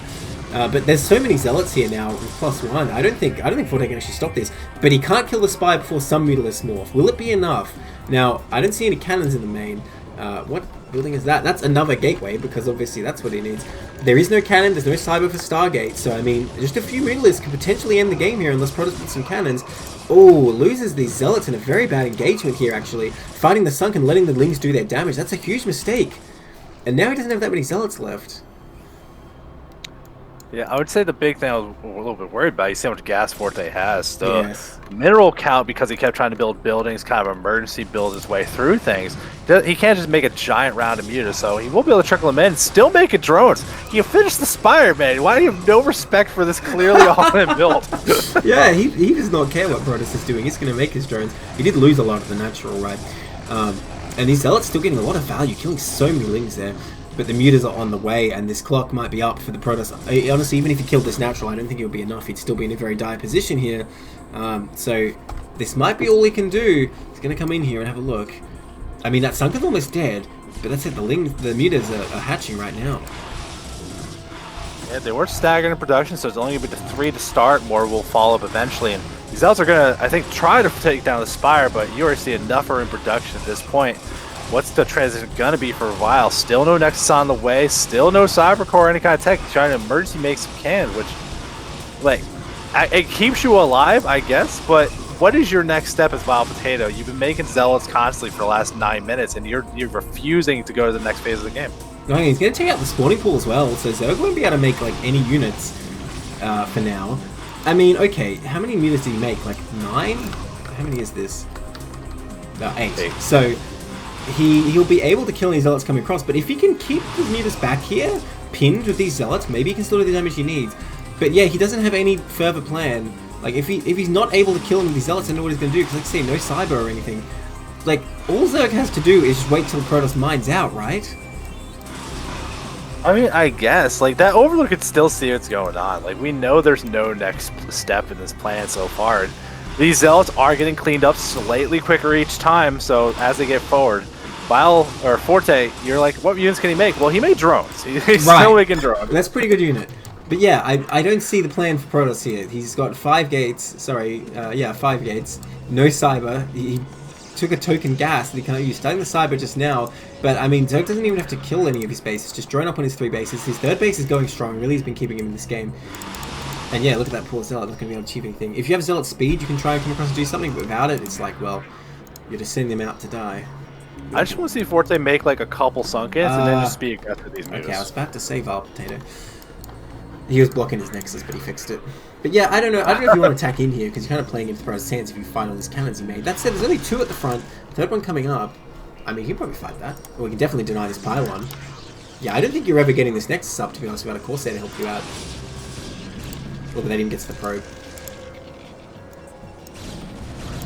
Yeah, finding a lot of cannons, taking some free damage on the mutas, and he's not shooting the overextend here. I mean, Forte is still in a good spot, well up on workers, well up on supply, which that is not how this match is supposed to go. And definitely like he is going to remake some of these buildings, the Evo Chamber on the way, remake the spawning pool at the front. It gets to be part of the wall now. That's something you don't get to see. Yeah, definitely. I mean, Evo is pretty good building to walk. It's pretty cheap, and it has some good sim cities you can use, actually. But yeah, I'm surprised Zerg not trying to deny this, because actually I think he could definitely hit that pile and stop any cannons going up here. Is that Nexus? That is too far away, isn't it? Like, way too far away. Every time I think that, I'm wrong, because I'm just not even commenting. I have no idea. It definitely is. I think he has no choice, though, because he has to crawl cannons over there otherwise. Looking for hidden base as well. Very smart move from Forte. We've definitely seen some crazy games where Protoss just has a hidden base and Summer comes back from an unwinnable position, so I'm glad that he's going for that. Now, set on Stargate's coming up, 12 minutes into the game. If only he did get Lurker Aspect right now. Like, Wild Potato would be so far away from moving out. That said, it's not like he can move out against these mutalists anyway. Now, we know this game is really weird, right? Wild Potato's opening, this is not what you standardly do. But there's, in no world in my mind, it's like, you already made 5 gateways. Don't even make the Stargate. Go to Archons. Yeah, that's a good point. Go to Archon to Storm. You have all this gas banked up. You're never going to catch up on Corsairs. And Stargate feels like a complete waste. Obviously, the Maelstrom is the way to come back in this game, but not going to see it today, I don't think. Hey, you never know. All you gotta see is like one Korean pro game, or then everyone wants to be like, "Oh, Maelstrom is pretty sweet, right?" Dude, they use it all the time now. It's pretty common now, surprisingly. But yeah, it's like just still patrolling, seeing what's going on. First course is going to be out soon, but you need more than 1 for this vlog. Well, I'm surprised this game ended up with Protoss on 2 bases mining. That is not what I would have expected, but the Nexus is pretty out of position. Zerg really with not that many drones, but since he's already going into high production and adding a whole bunch of drones more now, I think he's going to be able to hold Protoss back pretty well here. Is that Corsair hunting Overlords? That is not his role in life today. Like, he needs to be defending the base. Look at this. Zerg is going to be like, oh, okay, alright, I don't need Scourge. Okay, does not quite get it though. Oh, he's going to chase it. I don't know about this. Taking a lot of damage from those cannons. Ooh, that Corsair. And look, there's Hydras pushing the blue storm entrance as well, so we're seeing that transition from Forte. Zerg can just bust this. If the mutas hit the cannons, I think Zerg can bust this no problem. If he executes it well. Yeah, is he going to go for it? I mean, let's see. It is risky, right? You don't want to lose the game because you're like, oh well, if I take the cannons, lose everything. That's how Protoss is going to come back. Looks like he's going to go for it. Hydra range is finished here. Oh, Artosa's Pylon depowers all the cannons. You don't see that every day in this matchup. I did not realize. And now he definitely can bust this. I don't think Protoss can possibly defend this. The Mutas adding their extra damage are very good at that. And of course they are sacrificed, but it's well worth it. Zerg's going to get in here, kill this expansion, I believe, end this game and take this series 2-0. Well played by Zerg there. Very interesting strategy from Protoss. Yeah, well, interesting is definitely a nice way to say it. It had GG. no second step, and I do not like strategy like that, because if you're just going to make Zealots and have no second step, just do Proxy 9-9. Yeah, that's a good strategy. I like that one. So that's a 2-0. Another point for flying SCVs. They're looking good. Nablime left slightly too early. There was some more wholesome chat. These guys congratulate like you got a lot better. If it felt all warm and fuzzy, and you were having none of it. That's very nice. No, this is grand finals. We're here for cutthroat cheese. I mean, look, one player went 9 full speed, the other player built 4 gates on 1 base. All right, that's what we're here for. Hey, that was 5 gates on 1 base. There you go. There you go. So that's what we're here for. We're not here for warm and fuzzy. We're here for competitive. I think that's completely fair, but I'm going to take one quick second. I can start the game up so you can get things rolling, but I'll be back in like 30 seconds with a bottle of water, and we're going to go into our next set of the night. Alright guys, Seat0's gone. Start the rhymes. That's what he hates the most. What else can we say? I'll think about it. Don't plug anything. You can't stand that. Alright, in the top right, in the yellow, we have a Tentat. And in the bottom left, in the grey, we have McSmush. Going into our 3rd set of the night. This will be the last set of tonight, I believe. Oh no, wait, there's probably one more after this. Let me check. Okay, no, there will be one more after this. 2nd last set of the night. Of course, here we have a Tentat for DestrucToads in the yellow and McSmush for flying SCVs in the grey. Going into TVZ here on Polypoid. A lot of APM for McSmush. Sorry, you're back. Welcome. I am back. I was trying to smoothly transition in, but you know, I see you're good at filling the time. I totally believe that you are very capable of a caster. You've been doing this for a long time. Well, you know, I was going to say, maybe I should say it for the CPL farewell stream, but you know, we both show up for match of the week. I'm sure people assume that, like, you know, we're kind of both doing the job, but to be honest, I just like roll out of bed and cast. You're doing all the background work with the scheduling and all that, and actually coordinating the cast. So, hey, shout out to Seat0, everyone in the chat. Give Seat0 a pat on the back. He's definitely made the cast happen this season. No, we don't need to do any of that kind of stuff. We got to talk about the game we're on right now, though. Polypoid cross positions, and it looks like a Tentat's not doing anything crazy. Looking like they're setting up for a 12 hatchery. We're going to get that normal game. And when we were casting some of the semifinals, I saw a very nice mix of Goliath build and bio play. So, what do you think we're going to see here? I think it's going to be bio. I don't know, just a feeling. I can't remember McSmush's other games. I've definitely cast a few. I think I cast McSmush vs. Havier, but I do not remember builds at all. But I'm just thinking bio. I'm just feeling it, you know? Yeah, I really wanted like a SCV to move towards the Vespian guy. It's bio. It's legit. I feel bio. Yeah, it's good. We're good. We're on for bio. Okay, and I'm sure they're going to go with the meta. Well, I guess Drone Scout, very nice. Gonna go with the meta 2 hatchery here. I do like these seeing Drone Scouts. Some so players neglect that, and if they are against mech, they will suffer greatly for it. But yeah, look at that. Totally regular 2 hatch build coming out so far, and you know, so far, totally regular bio build, so neither player bring anything crazy here. Man, you know what we never see in CPL? Proxy racks versus Zerg. We really don't see a lot of proxy racks, kind of in general. Like I don't like. I think we saw BBS in a TBT one time, and it's like other than that, it's like I think Terrence is just very comfortable. Like, let me get to my 2 bases. It's my comfort zone. It's my happy place. It feels good. Well, who were we watching who made like 3 barracks or something on the map and killed his opponent? Was that Kenzaki Renko? I don't remember, but it sounds like it would be him. Yeah, but we did see that this season. It was on Ascension, if I recall. It was very interesting. Now, looks like McSmush is going to go for that 19cc, playing it safe. It's very nice here. Again, it's grand finals, you want to be absolutely sure. Now, so, going to start layer up in a second, and Terran going to see absolutely everything here. Very important in this matchup, you keep the scanning SCV alive in the main as long as you can. So, I'm kind of surprised he went through the mirror line, but Zerg not going to try and kill it. Oh, we killed the Drone Scout, that's a bit unfortunate.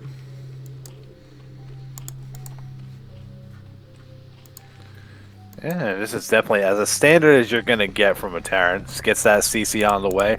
Skips the bunker for now, but gets a refinery going. So we'll be seeing the eBay, we'll be seeing the Academy. But he got the scout for the 2-hatch. I hope he does the Academy first. The eBay first, not really what you want unless it's against 3-hatch. Absolutely does for an Academy. Now, interestingly, he's going for the Run Rex Academy variation, which is fine. You can do 1 or 2, but it just gives you faster stim timing with fewer Marines, where I feel like if you're in cross positions, it's probably not the best to bank on surprisingly the stim timing. It might be better to go straight for 2 barracks, try and get more production so you can move out against the Mutalisk later, a bit earlier, if that makes sense. Later, earlier. And look at that, Zerg, I think is about to start sunken already here. No? Okay. Maybe Zerg gets complacent because it's cross positions. I the way I always think about upgrades, because it's very relevant for Dragoons particularly. As long as you have the upgrade by the time you need it, you want to get it like as late as possible. Like it's resources that don't do anything if you get it and don't use it. So yeah, I think getting the extra production, because more Marines, that's immediately useful even without the upgrade if you need to. We do see the eBay on the way, and there's those 2 racks. So you know, I think we're going to go into the normal 2 racks Academy that we're used to seeing. Add on some more stuff later. Tentat does have the Spire on the way as well, and we'll just see if maybe, you know, we'll skimp on the turret coverage, find opportunity, but usually in this spot, Zerg really can't get much done. It's about when they want to transition to that next phase. It does depend what Zerg decides to do as well. If they continually make mutas, they can always try and put the pressure on. But yeah, I'm really liking both players' openings so far. Very solid for tier 2, and like the SimCity for Terran is good as well. So both players looking like they bought their A game definitely for Farmer. See that 3rd hatch going down, very nice. Scan goes down for Terran. Where did he scan? He scanned the main, that will show on the Spire. I'm sure I mentioned on stream before, I'm not a fan of scanning the main, but nonetheless, gets into what he needs. You know, it is true what you say about upgrades, that like as long as you don't need them, it's better to save your money, but consider that like as soon as you built a Marine, you need stim, I think is the way to think about it in this matchup. If you had stim from the very start of the game, Zerg would have no chance, because you just crush Lings with stim. They can't really fight back even. So, Terran tends to want to get it as soon as possible. Look at that, he did not move across with the stim time. He's going straight into Marine range now as well. Deciding cross position is not getting anything done, but that ultimately is a mistake, because Zerg here got away with 0 sunkens. If he'd moved out for a stim timing, I think Zerg wouldn't have been able to defend, but that ship has sailed, getting his defensive turrets up, moving across just now. Maybe he can take out the 3rd still, but the mutas are on the way. Well, it doesn't even know about the 3rd, because I mean, taking another main, that's a little unusual. No, in this matchup, that's standard. On Polypoi, definitely it's a strategy a lot of the time to take the orthogonal 3rd bases, but another main is honestly the old school standard way to do it, because you can defend that ramp with lurkers very easily and Mutalisk quite easily as well. Whereas the orthogonal bases have 2 ramps. Ooh, Burrow coming up. That's someone watched that reverse flash. Every time I see it, that's what I assume here. We got the Hydrogen on the way as well, so no crazy Zerg here. Gotta get the lurkers, go through the proper steps, and the Tentat has these mutas on the map, so I can see if they can get something done here. Gotta be very careful without having a big flock or without those upgrades. Mutas aren't quite as robust as you think they're gonna be until it's already too late. So we'll see what he does. And he does find a little bit of a spot. He can work on this turret, taking some big damage. I don't think he's going to kill it in time, or he loses a muta for the attempt. Yeah, I don't think 6 Mutalisks is enough if you want to try and take out that turret repair. And a very quick reaction from Smush, bringing his army to support it. Nicely done there. But yeah, I mean, he really does not have many mutas yet. He's building up a few more now. Low Aspect hasn't started, so maybe that Hydrogen a bit too fast here. But he's starting to join up that 3rd. Now, he did lose 2 Mutalisks there, so it gives Terran a bit more license to move out of the map. If Terran can push across his 3rd, oh, free damage, kills another Mutalisk, almost a 2nd one as well. Didn't even stim until now, gosh. Terran is crushing these Mutalisks so far. Now, Tentat doing a good job of staying near these bio and not just like running all the way away, because you do have to harry it, you can't let it move freely. Oh, careful though. Yeah, I mean, these things are barely barely alive at this point. A fresh one gets killed off here, so it's just a couple mutas here, some of them very bruised up. Still making more behind it, which makes me question not getting an upgrade to kind of help them be a little bit better here. Tenta going to try to take the fight here. Picks off, I think, 1 medic, but still, losing an Overlord has to be careful how he engages, but he is by a lot of time. This bio not managed to get across the map and punish anything. You can see how late these Sunkens and Creeps are being added at the natural. Still have so much time to work with as well. That 3rd is still completely exposed though. Low Aspect a long way away. In fact, if the Mutalisks all die, or if they show up at Terran base for a single second, Terran could definitely bust 2 Sunkens of this army. Now, honestly, yeah, Tentat's muta micro very not good so far. Oh, there you go, that's a good swipe. I was going to say, he's not like pre-stacking them and he lost his micro overlord, but now he's going for it again. Yeah, and not sending those overlords back has been unfortunate. Looks like he will be able to clean up this group, maybe with great pain. Nicely done there. And yeah, I think these bio will fall. But Zerg took a lot of damage there. Yeah, but Zerg did buy a lot of time. They got to skip a lot of defenses, so they, it's not drones lost for other things, and Lurker aspect about to finish as well. And we already see McSmush, though. He's added on a bunch of these barracks, got 2 starports, so you're going to be able to start that big vessel production soon, which... Actually, is the science facility started, or is it just 2 starports already made? It is 2 starports, and I don't see any science facility yet. A little weird. That's coming in here as well. That's some free units. That's a bit of an error for Terran for sure. You can't lose anything for free here. I mean, I guess it's not a matchup specific thing. Every unit always counts. Now, good turret set up here, although not quite far enough to defend the ramp, but I don't feel like Zerg has enough units to worry about that. Those Marines under the tree, unfortunately, not going to be able to use stealth here against the Mutalisk flock. They do get killed. And so, honestly, even though at first the buy looked like he's doing very well against these Mutalisks, now the Mutalisk getting a lot more value, and Terran being a lot sloppier, moving out with this quite tiny force here. In fact, Terran's macro is slipping a bit. It has a lot of bank compared to the Zerg here. I like that these meters are still trying to control the space though, not retreating. I mean, I do criticize Tintat's micro. Ooh. Oh, speaking of. Oh, another one falls. But it is good that he's... It's physically painting you. it is good that he's staying in the Terran's face though, and trying to stop him from moving across the map freely, even though he hasn't traded as efficiently. Like, you know, this is what you want to try and do, and if you don't pull it off, that's okay. Like, you're trying to do the right thing, you know? And look at this, these Lurkers not going to let anything in here. Even has the Overlords in position, that's an excellent move. Yeah, now we did see McSmush. He is making 2 dropships, so he definitely doesn't want to lose his bio going for a reckless play. That could be very useful, like to really pick apart your opponent, or at least avoid this ramp's defense. We'll see if he does go up smartly, or if he's going to scan, get an idea what's going on before he really commits to this. But the science facility is done, second eBay on the way, and we think we could start producing those science vessels soon.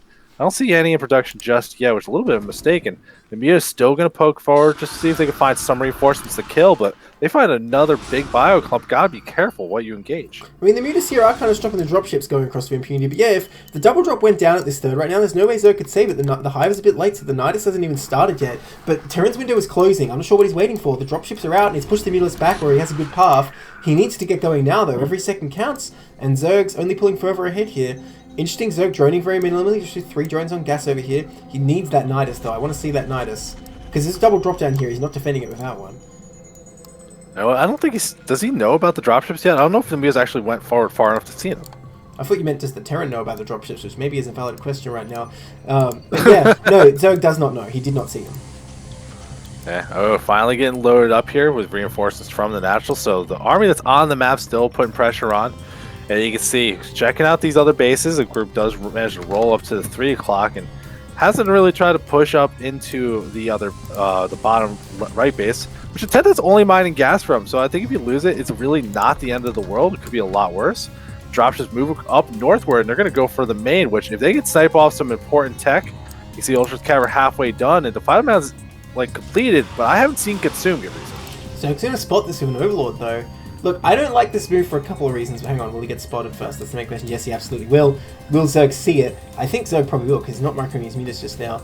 Now, look, if he went for the third here and dropped in, like, it's hard for Zerg to defend that, because the 3 Lurkers, like, have to pull off the ramp, and then you can push in. But the problem with this is, if Zerg is defending in the main here, there's no way he's pushing that at the same time, because you just can't break those 2 Lurkers. But nonetheless, he's going to put the pressure on at the front. There are a few Lurkers there. Distract Zerg a little. Looks like Zerg did not notice this drop, so he's going to do huge damage here. Oh, that's a lot of Marines. He can stem down the tech extremely quickly. Going for the Spire first, I think that's the right decision. The Spire is absolutely a priority target here. Lurkers coming up.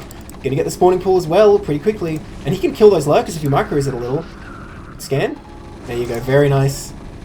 Oh, this might be game ending, to be honest. Needs to kill that he's not focusing on second Lurker, so he's taking free damage. Queen's Nest, the least important building in this game, but okay.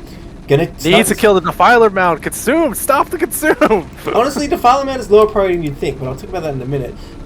No upgrade of the Zero Chamber. He's going to kill it nonetheless. And in fact, Zerg was going straight into Ultras, wasn't even making any Defilers, getting a bit cocky here, I think. Nice scans, taking out even more Lurkers. This Marine hit squad actually just killing everything Zerg has. And look, he knew Consume... Oh, okay, it is finished, never mind. But he has no Defilers on the map, so it doesn't even matter. A little bit rough. A couple Ultras do sneak through before the Cavern goes down, but they're going to have no upgrades, so they are just big melee units that are just not going to be that robust, unfortunately. You can just see Mixed Mush. They're still doing a great job. I would love to see them take a third base, I think, at this point. You got enough money, you can make the move. And This drop is still going on here. There's just no units. So you got unupgraded Hydras trying to fight the bio. Barely gets cleaned up from an Ultra that barely lives as well. You can see that supply difference. The Tenta is on the ropes. Unupgraded Ultras are so bad. They almost died to that still. But yeah, what does the Tenta have? At least he didn't lose the Hive, I guess, so he can remake everything. Honestly, maybe he could have lost the Hive if Terran just focus fired it, and then he would be completely doomed. But he's rebuilding the Defiler Mound. Again, I really think Ultras were not the correct choice there. Ooh, another drop bottom right. I was just about to say the dropships are still out there. I was wondering where they were. And yeah, I think this will be game ending because it doesn't really matter what comes through that 9 as Terran can kill whatever it is. Terran's +2 is extremely fast here compared to Zerg's upgrade, so he's going to be able to slaughter any Ultralisks and hitting those Lurkers pretty easily too. Yeah, they're trying to do what they can. Immediate scan goes down. A little bit of movement from the bio as well to minimize the damage they take. All the medics go into the middle of the line. They can't kill drones, but still, lots of units are here. Lurkers do show up through the night, is trying everything you can to that poor Ultra. Just hold on to this base. No scans, no scans!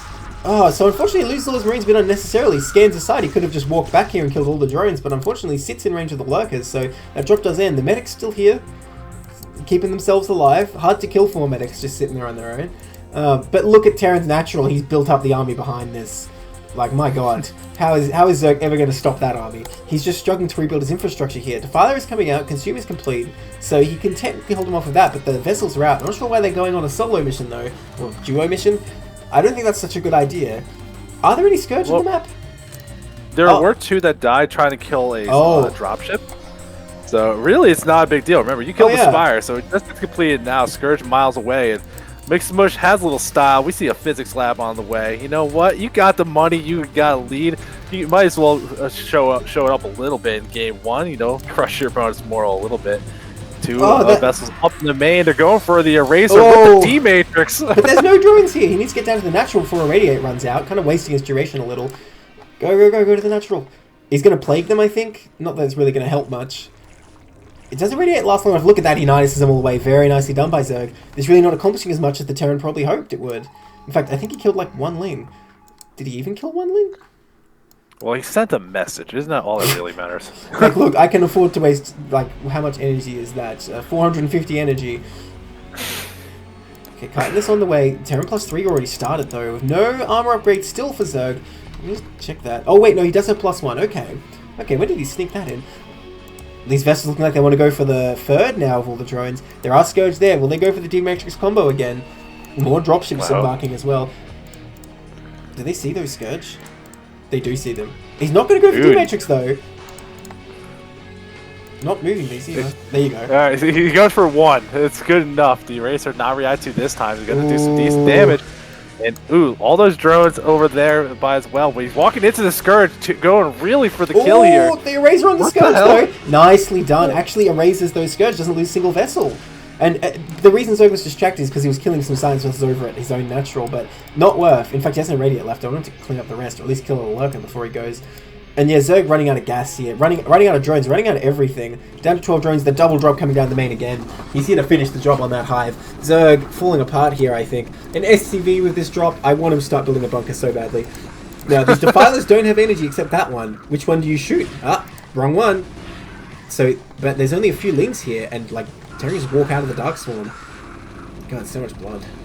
I mean, if they had to, they could just dropship out of the Dark Swarm, not even have to deal with any of that nonsense. So, a couple Lurkers are going to show up, try to hold on to that defense, but look, that 9 drones, 25 supply, the Lurkers getting popped almost immediately. That giant bio army at the natural, and we do see those BCs about halfway done. So, I think Mix Mush just playing with his food a little bit at this point, but you know what? Like, that's what you gotta do. It's game 1. You're playing for the mental damage at this point. Like, he's just played such a good game, he's earned it. Well, I kind of like the way he's playing, though, to be honest. It's like, okay, my priorities are like, put the pressure onto the dropships, but don't try and be fancy with my army at the same time. Just build the army first, and I think that's the way to do it, because you can see, like, even if he wasn't killing me with this drop, he would have a very solid army behind this, that say this drop just died and did nothing, he could still move out. Instead of, say, if he was trying to attack with like a medium-sized army and if both fronts failed, then is he not water? So I like this macro-focused approach. Even as a 3rd base, even if you haven't transferred SCVs, maybe that's an area of improvement. But yeah, these Lings doing nothing. There's just Infinity Marines back here, ready to kill everything. GG. Solid play from Mix Mush there. Yeah, everything we saw Terran do, I liked the way it was being handled. I think at 10-10, if they had a little more conviction with the mutas, a little bit better muta micro, could have made some windows happen where things would have been a little bit better. But I didn't see anything clearly wrong with how Zerg was playing. I think McSmush, the drops especially definitely helped out a lot, but just playing a solid bio kind of game, not overextending, not getting caught in a bad spot. I think a huge mistake Zerg made was trying to go for Ultralist so fast. Not that it might have made a difference necessarily if Defiles were out, but I don't like the Ultralist there anyway. But let's get into game 2 before we criticize too much, right? Alright. In the bottom left here, in the yellow still, we have a Tentat. And the bottom right, we have McSmush up on the game in this best of 3. McSmush here, 4 flying SCVs and a Tentat for DestrucToads. Now, yeah, I think so. His hive was slightly late, but not too bad. What else happened in that game? Yeah, see, the muta micro weren't good, but honestly, the positioning with the mutas was good. What he was doing with them made sense. So it's just a matter of practice there, I think. But McSmush, honestly, just playing I don't know what the way to put it is, strongly. I don't know, what's the word I'm looking for? He was good. Yeah, he was good at the game. Mechanically, I guess he was just making stuff and dropping stuff. He didn't have any fancy strategy. He's just alright, here's units. I'm dropping them in your base. Good luck. Yeah, that definitely screams of a player that gets a lot of practice in. Maybe against the computer, or one of those macro training maps, because he didn't miss his upgrade timings. He got the star ports. He's I got him. I got the 2 early because I wanted the drop ships. Everything made sense, and he did have giant windows where he wasn't doing anything. The macro fell off a little bit near the end, but he was doing a lot of damage with what he had, and he was still way up on supply, so we'll forgive him for them now. Yeah, I mean, his upgrades were on good timings, and yeah, he spent his money well. He didn't transfer many SCVs to additional bases, but you could say, well, okay, if you can't spend the money you have, maybe that's not such a big deal. And he did take the bases, which I love, that he was taking bases behind that. Now, I feel like if a Tentat can flip this and kind of put the pressure on the Terran, it might look very different. But if a Tentat is still back in his base trying to defend, Smush just looks like the much stronger player here. Well, I mean, it is Ascension now, so a lot more room in the main if you want to try to abuse mutas. I think it's a little harder to move your ground army comfortably. Yes. You can get some opportunities there, and if a Tentat can get control of the other main, unlike on a 4-player map, that could definitely put Terran at least a little bit in a bind of how they want to assault. So I just almost see more of a commitment from a Tentat. If it's more big on the mutas, find the aggression, do what you need to do, that seems fine to me. Or if it is let's get the other main, be defensive, but then really lean into it, get the extra drones, go to that full turtle Zerg. Yeah, I'm thinking about it, and the problem is the other main is going to be very wide open for drops on this map, and there's no other single ramp base. In fact, there's no other even multiple ramp base. They're all just wide open. So honestly, I'm looking at it, this map seems kind of tough for Zerg, especially with the bases Terran can take. Terran has a lot of great base options, so maybe a 2-hatch lurker or something else like that, try and end the game early, is in order here. Yeah, I mean, it seems pretty reasonable here. There's also the opportunity that if you're a Tentat and maybe you're not the most comfortable with your muta micro, as we saw, there's definitely opportunities I think to do damage that you didn't feel like taking. Just do 3-hatch muta. There's nothing wrong with it. If your opponent shows oh, I don't have to deal with going for 2-hatch anyway. There's nothing wrong with that kind of plan, but we are seeing gas being mined up, looking like it's going to be another 2-hatch lair, and there goes that CC again. Looks much still no bunkers, still cutting the corners they can, and they're not going to be under pressure for doing so. Well, he didn't go for the 15cc, so he's not going for the greedy option. And typically you don't need a bunker this fast. You can see it's a lair first, and as long as his SCV scout is alive, see how many lings are being made, I think he's fine like this. Going for the same gas first build here. Ooh. And we'll see if he goes for a stim timing here, because it's a lot closer rush distance than it was cross positions on Polypoid. And we did see that was a weakness Zerg had, definitely. No Sunken coming up there. Run SCV, run. Yeah, that would be nice to see a commitment to at least move out a little bit, get something here. But Tentat didn't get that first scout, so there's not even a good overlord position to scout any kind of move out.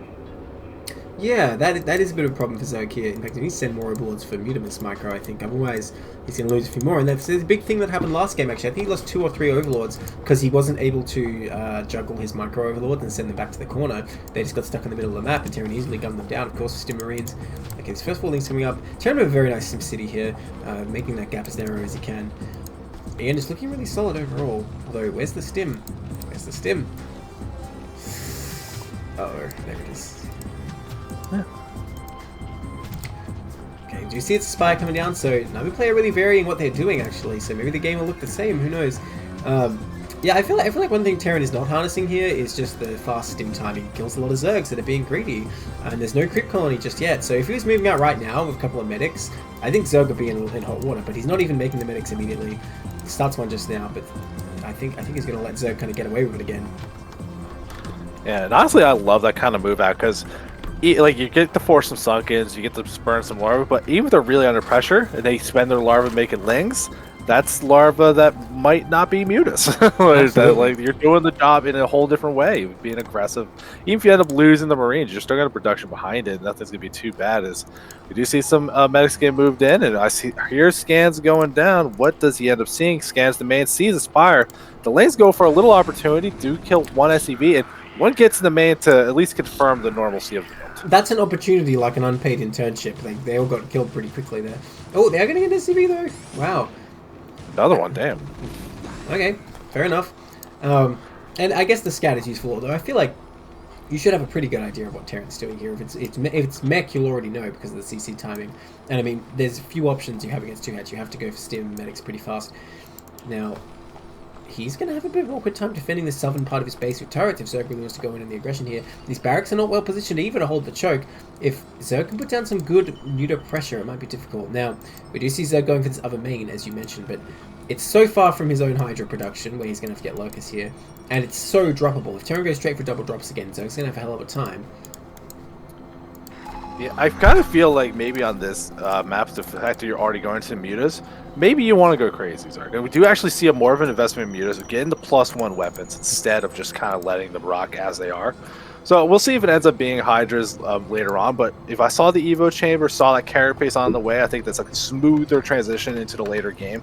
Something a little more, at least more direct, something that's a little less easy to fumble what's going on. Stim goes down, the Muta's flying where they can, and see if they can find a little bit of damage here, but even if you just bait out Stims, that's all you really need to do. We can see this is a big weak spot for Terran, that the turrets don't really cover that choke. They only barely kind of hit it, so we got a couple of Marines when they were trying to pass through there, which is exactly what Zerg wants to do here. I'm very interested that he went straight to the natural. It seems like Zerg concept here is he wants to go straight for the army and just grab all them and stuff they're moving out, instead of trying to harass, which will of course trigger Terran to move out and start putting pressure on. Look at that, another kill. And like I said, this southern quadrant is very difficult to defend because it's so far from the CC, no turrets out here to cover it. Bio getting drawn all the way in here, and I mean, this is the fight that Zerg wants. He can retreat to his cliff, he can pick up whatever he likes. No turrets helping out the Terran. He's getting a lot of value so far. Great micro so far. Does lose a Mutas there. Nice focus fire by Terran. Oh, gets the medic too. Yeah, like that heard what we were saying. It's like, no, I got hands, bro. You got the micro. He's showing us this time. He did go for an Evo Chamber, but hasn't started the armor upgrade. That's the only thing I'd really complain about right now, but definitely doing a good job so far, banking up a little bit of money, but you know, you got the larva, makes more mutas, still investing in it. So like I say, like avoiding the lurkers, I think just going straight into hive off these mutas is the way I really want to see this game go. Who even needs so a far, hive? he's doing great. Who needs a hive? Just make mutas, they're a good unit. Oh my gosh, if he gets +1, okay, no, he's just starting already, but he's not actually hitting it yet. But Terran having a really hard time to defend here and did not try and build any more turrets. He's saying, no, I can do this with Bio. He is only on 3 barracks here. If he's on 4, I'd say it's possible. Look at that. He's just denying these turrets over and over. It looks like this one is going to finish. And he's only got 7 mutas here, so he probably doesn't want to fight any more turrets, but he's done so much damage already. And the third base is up. Bunch of drones produced, but not going to work yet. Okay, now this I'm not sure. This might be an overextension. Oh, he's making more mutas behind it, so reinforcements are going to come. I don't mind keeping the aggression up here. You know, if you could just make sure a lot of turrets don't end up going up here. But still, 5 more mutas on the way. Here comes that Queen's Nest. Still hasn't started that carapace upgrade, so if he's going to move towards the hive tech, I think that's critically important. That makes your Ultra a lot stronger to make sure they got the upgrade they need as far as armor goes. But still, put on so much pressure here. It's got to be careful. Some of these mutas are getting really low in health, but there's just no bio here to fight them, and his reinforcements not even being used right now. Yeah, if you're going for this strategy, making so many mutas, you really have to rotate the inch-wise. Now look at this, going for these turrets, gets one, looks like he's going to get the other, if barely. At the cost of a lot of Mutalisks, though, I don't think that was really worth it. Because Terran's just going to rebuild these. Now, Terran's tech very sluggish due to these distractions. No starport coming up here. Did the hive start? I don't believe it did. Look at that. A lot more damage going down. So many more Marines falling once again. Very unfortunate for Terran. So, continuing to do the damage. Yeah, like people in chat are asking, this is indeed tier 2. So, not the highest MR players in CPL. But I think we can see a 10-tats mutas, whatever tier they need to be, they're crushing through everything that Smush has right now. The starport's finally going up, but it's not very well defended, to be honest. And Terran's really pushed back to these few turrets, almost losing the location of the barracks. I would like to see like just 10 lings come into this natural and the mutas camp their choke, and there's just nothing Terran to be able to do about that. Oh, that'd be so good right now. Because look at the supply. Mixed Mush's army is almost entirely SCVs. Like it's almost quote unquote army. Quote unquote army. Hey, those things are robust. Okay, listen, they could be part of the army. They sure can't fight mutas though. I mean, maybe just throw them in the air. Like, it's like you gotta learn the ability. You can throw them in the air. Well, hang on. This is flying SCVs in this game, right? Yeah, it is. But unfortunately, it is Mixed Mush, the flying SCV. So he's not trying to like upsell it too hard here. Oh, that turret gets cancelled. And yeah, he's continuing to pick up bio. The science facility on the way. Vessels are on the horizon, but this is so stressful as Terran. Oh my god, he kills all that Marines as well. Yeah, the attendant's been ups on supply for the last 6 minutes. This is out of control how much damage he is doing here. Does finally have the carapace on the reinforcements. There's more mutas now. I think this is too many for Terran to handle. I think he's going to lose these barracks. And probably lose the game based off that. Well, that one turret's there. And not the best engaged for Zerg. Really didn't micro that quite properly. But takes out that turret. Now he can just pull back. And I mean, how's Terran going to defend this starport and such now?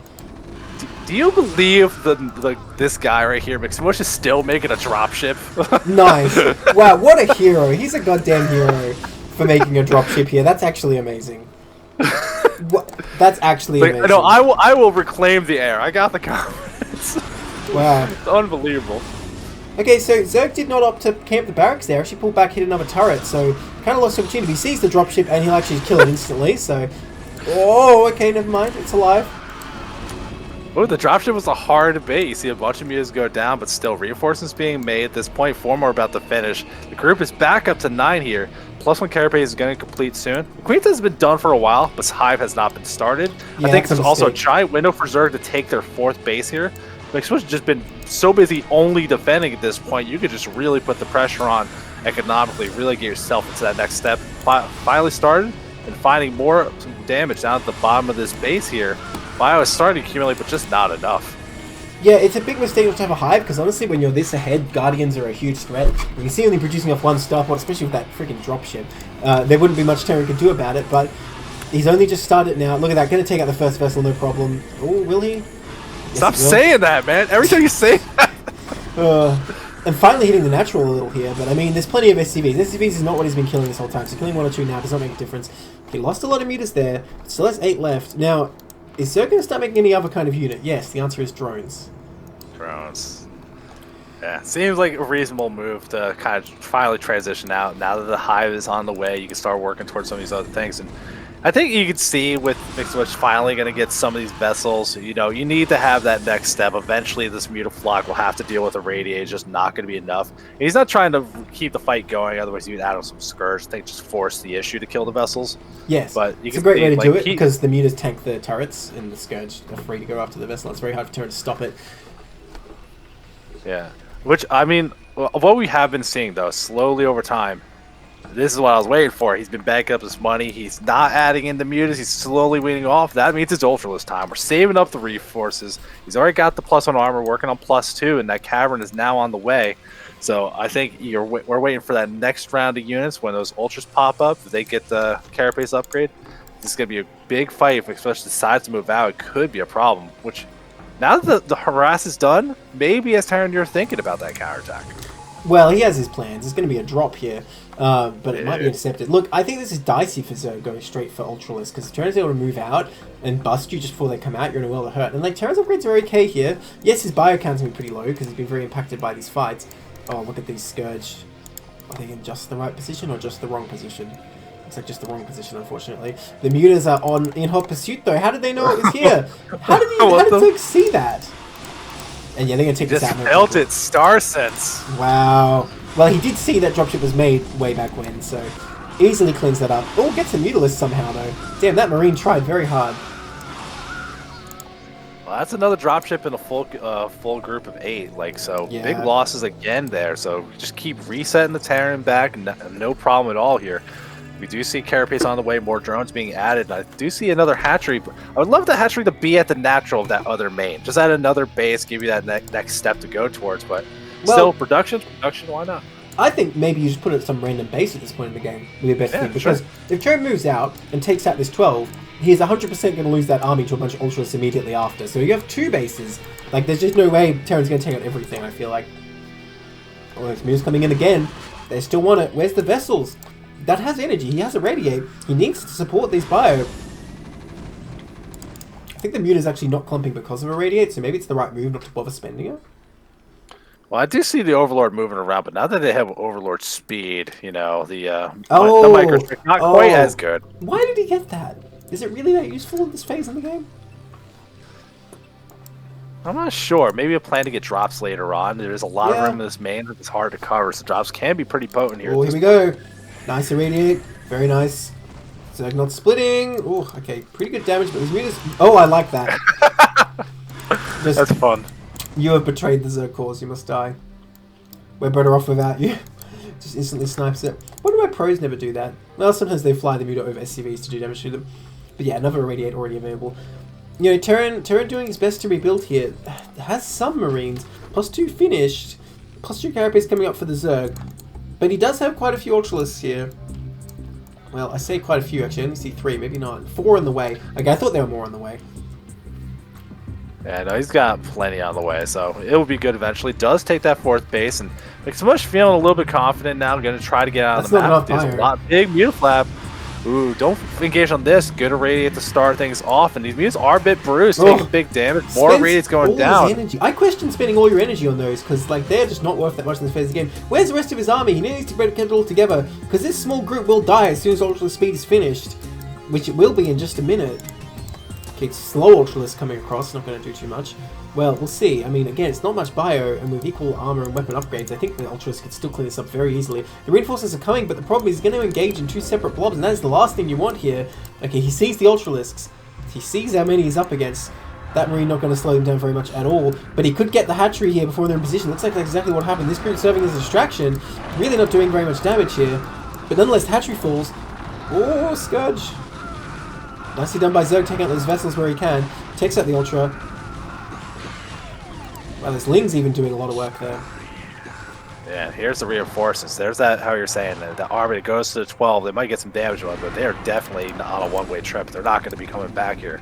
You see, Ling's going to move across the reinforce, still Ultras as well, and Speed's about to finish, so when this army does get cleaned up, like, realistically, the Tentat is free to do whatever they want to do. If they want to go for the attack, I think they can at least pin McSmush back, and, you know, they're still on 2 base for a very long time.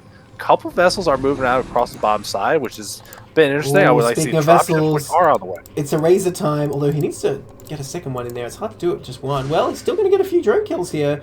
Very deadly for Zerg. Now, at the same time, Zerg attacking into here, I think is a big mistake. This is quite a turtle location for Terran, and like the upgrades are not that good for Zerg. It's equal upgrades. He's actually just gunning down his Ultras at the same time, losing so many drones at the third. Although all these vessels will die to Scourge, it looks like. But I don't know. That's a big misplay attacking into that right there. Yeah, I thought I saw Tentat research Burrow earlier. I thought that would have been He researched it last game too, but he never used it for Irradiate, surprisingly.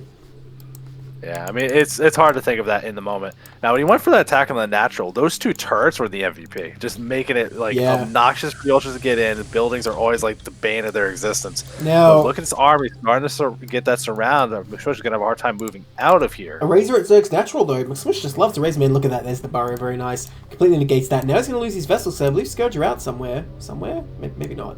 I thought they were. But yeah. Oh, there they are. They're over in the Zerg army here. I feel like Terran kind of playing himself. Oh, there they are. They're killing the drops. I was about to say, he lifted up so much damage to those drops, and I think they all died to Scourge. Like, all 3. Oh, no, there's one left. But 2 drops just worth of bio died. Zerg's coming in for another round here, and maybe Terran doesn't actually have enough to hold at this time. Looks like these Ultras going to power through. The upgrade's still only +2 for the Terran. +3 never even started, and there's just too much here now, I think. Yeah, eventually it's just too much meat to go through. These Ultras so big at this point. The bunker about to go down, so reinforcements are going to show up at least. There's some vessels, but no energy for a radiate to try and help out. I think you barely hold on, but you can just, if you're slowly breaking through this wall, I think it tends to just keep kind of barreling. You see, they still have that supply lead. They retook their 4th base, and it just hasn't had a chance to get the control they had in game 1. Yeah, absolutely, and I think these Irradiate's even going to help the Zerg even more here, as this Ultra's just killing everything in sight. I think Terran's out of this game. He just lost too much in those dropships. Would have been beautiful if he took out the 12 o'clock, but ultimately he's not able to defend. See, he had like 6 bunkers or something at home, maybe? But Zerg was just ready with the Scourge. Trying to take a hidden base over here at the 4th, but I don't think it really matters when he's hardly holding on to his natural. Although Zerg relenting on the pressure there. Actually built a few more drones. He has plenty of Ling Ultra around. Just needs to send it to do the job. Doesn't want to let Terran come back here, especially with a hidden base. And I like that we are seeing, it's a little bit late, but now switching into Defilers. But you just see how these attacks are going. If you're trying to bust through, Darksworn would be so valuable trying to get through in these spots. So absolutely, and that level 3 carapace is about to finish. The Ultras will actually be up on upgrades compared to the Terran Bio, which is a nightmare. Every time I watch that fight happen, it's unbelievable how much health the Ultras has. That CC gets cancelled like 80%. Like say Star Sense, and Tentat knows where to go. Look, I don't even like the Eraser here when you know Zerg has Barrage. Rather you just irradiate the Ultras. It'd be worth more, I think. Because look at this. I don't think Zerg's going to lose much here. Well, let's see if he notices it. I mean, not much else is going on. I imagine he will. Well, he sent them to mine. Not sure about that. Okay, never mind. I take it back. Burrow is only as good as the person pressing its button, I guess. Okay, he borrows those ones. I mean, still, he's just kind of occupying here. He's still up on workers compared to the Terran. And remember how long we've been at this point in the game. The main for the Terran is going to mine out soon. Same with the natural. Mixwitch has to establish a third base. I don't think there's any way he can, though. Like, okay, it's a decent amount of bio now, but just look how much Ultra Ling there is. And like you say, +3 carapace finished, and +3 weapons got started super late for the Terran. So, I don't know. Here he goes, moving up on this aggro. Maybe if he bunkers it up, but like you say, if Dark Swarm comes in, there's nothing you can do about it. Yeah, I don't think I saw Consume get research, but the Defiler round is complete. No Defilers made just yet, though. These Defilers coming in for another round. He's just the, like, Eraser assassin right now. Trying to go in for more drones here. Looks like he's going to go for it. Only one? He has the energy. I mean, this is... I mean, if you're going to get the burrows, you might as well only do the one, get the burrow, and then you can do the other one, you just get them burrowed longer. Ooh, Disrupt's Gassium come here, though. Still gets a few drones for his money. Although, I think a bunch of Scourge got made. Where are they at right now? Oh, here they come. Yeah, they're made. Isn't that what you want to see? Oh, yeah. They're all going to fall. And look at this, here comes Zerg with another attack, but once again, attack into a very narrow location. Even without upgrades, this many Marines can get through those Ultras. This is a big mistake again by Zerg, I think, attacking exactly where Terran wants him to attack. Or is he going to go up and find that third? I want him to find it. Looks like the Scourge, no, not going to quite see it. Oh, he might break through anyway. I saw some Ultras like path up into there. It's like, did you find it? Are you gonna see it? It's just so slowly, barely did not. You see the front, the bunker barely holding on, gets the repair and stays alive. A lot of the bio's still here. The lanes go down. There's still a couple Ultras here. +3 weapons still not done. There's a little bit of window still where these Ultras are going to be ridiculous. Does find the base up at the 2 o'clock, and we'll see. He wants to really put the pressure on to slow this down, or he's going to let it get established, because that's a much easier spot to attack off that high ground ramp with that big wide opening. Yeah, I feel like Zerg kind of threw away enough Ultras here that Terran might have a chance. Now, that said, Zerg is on 4 bases here, so easy for him to rebuild them, but if Terran can just keep staying in total position, but no, this is McSmush we're talking about. He made 3 dropships. He refuses to stay in total position. He's going to send his entire army to the Zerg main and pray that the Zerg doesn't attack, I assume. Look at that, he's loading it all up. Gosh, this is so scary for Terran. But I mean, it is a way to come back in the game. But look at Zerg's map vision right now, like... He's going to have to thread the needle in a really awkward spot that you would never think to go. No medics in those dropships, by the way. I mean, listen, where we go, we don't need medics. You just There's no point healing you if you're going to die in 2 minutes anyway. But look at this, Zerg's gearing up for a massive attack, and Terran has so many Marines in these dropships that he's not going to be able to defend it. +3 did just finish though, so he'll be able to do a bit more to those Ultras, but that's just too much. He needed to have units on the ground here. And yeah, he's going to lose this third. Looks like he's going to lose the natural as well. Even if he tries to unload, I don't think it's going to do any good. And yeah, I mean, you can try and drop the Zerg main, but if you're losing all your base, it's not going to make a difference, really. GG. The Tentet takes game 2. Hey, that means we get to finally see what that third map is. I bet it's Eclipse. It might be Eclipse. Shut up. I knew it. I mean, it's a great map for a deciding game. Live by the drop, die by the drop. That's right. I can't believe he made that one dropship before the vessel though. That's actually crazy. Imagine if he was able to sneak it out though and like crush Zerg with it. That would be pretty sick. It's completely unbelievable. It's like, I know there's Mutas killing everything, but I think Mutas are literally hitting the starport and he's making a dropship. Like, you imagine the people working the starport are like, starport are like, is this a mistake? Alright, in the top right, in the yellow still, we have a Tentat. In the bottom left, in the pink, I can say pink, we have McSmush. Yeah, it's definitely pink, not even peach, what am I saying? A Tentat here for DestrucToads, and McSmush here for flying SCVs, fittingly. It is Eclipse. Yeah. Now, we rooting for the Zerg this time. I mean, they're down 2-0. The score so far favoring the flying SCVs. So if you like your underdogs, I think now you got to root for the Toads. Definitely I'm rooting for a Tentat because honestly, like I said, McSmush just seems stronger. Even despite how that game started, the Tentat threw away a lot of Overlord, a lot of Ultralisks into McSmush's defenses, and McSmush almost pulled off the comeback. Just like leaned too far over on his aggression for his own good, fell over, I think is the way to put it. So a bit unfortunate there. DestrucToads are never underdogs, he says. Zeph's name somewhere? What am I typoing? In your splash screen, there's at least two players' names there typoing. It's all good. Don't worry about it, man. Don't worry about it. Which ones? I can fix them. Tartman, Zeph, at least for sure. I didn't see the other ones. Yeah, Tarman. No, it's Tarp. The P. Okay.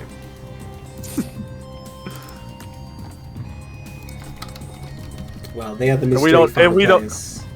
Yeah, we don't need to fix Zeph's name. He's been part of that Nightbot command for half the season. If you don't know how to spell his name, you're not watching our casts. That's true, that's true. Although, hey, the Nightbot is fixed now. Try it. Put exclamation mark casters to see what you see. By the way, it'd be interesting. NCX is here. He'll do it for us. That's right, NCX. I know you're there. NCX. Oh my gosh, if he's not here, that's the biggest twist of the whole season. So I'd be interested to see Zerg pull out a different strategy, to be honest, like 2S Lurker or something coming in this final game. Because, I mean, I don't know. Even despite the fact he won the last game, it did seem a bit nerve-wracking, like I was saying, how much he lost to the Terran defenses. So you might be thinking, oh no, you can try something else here. I mean, who am I kidding? He's going to stick to the most standard TVZ build ever, isn't he? I can feel it already. I mean, honestly, I like it on this map, though. Because we saw how Tentat, they got 4 bases reasonably comfortable. And you can just go to that bottom right corner, 4 easy bases. It's going to be hard for McSmush to take their 3rd base, especially the way they play, so invested in drops and this kind of mid-game aggression.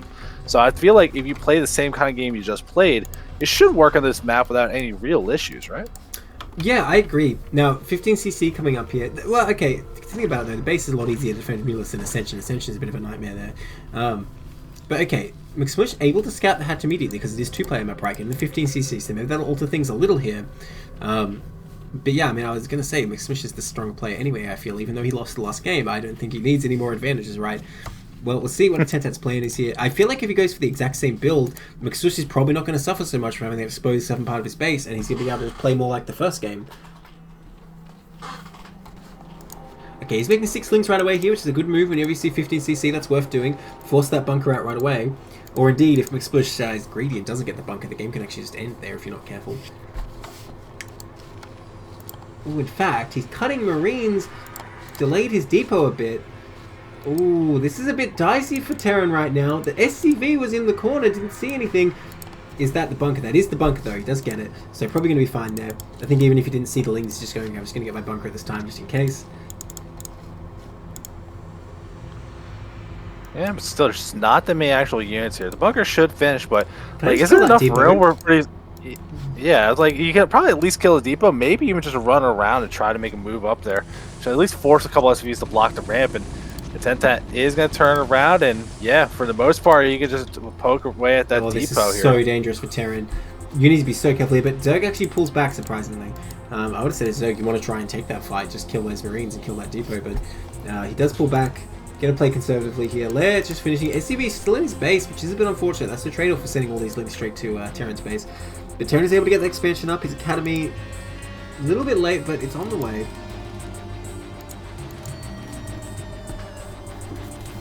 Oh, well, hang on. No, he did go 2 barracks, so it's not even late. So Terran's build's still looking fine.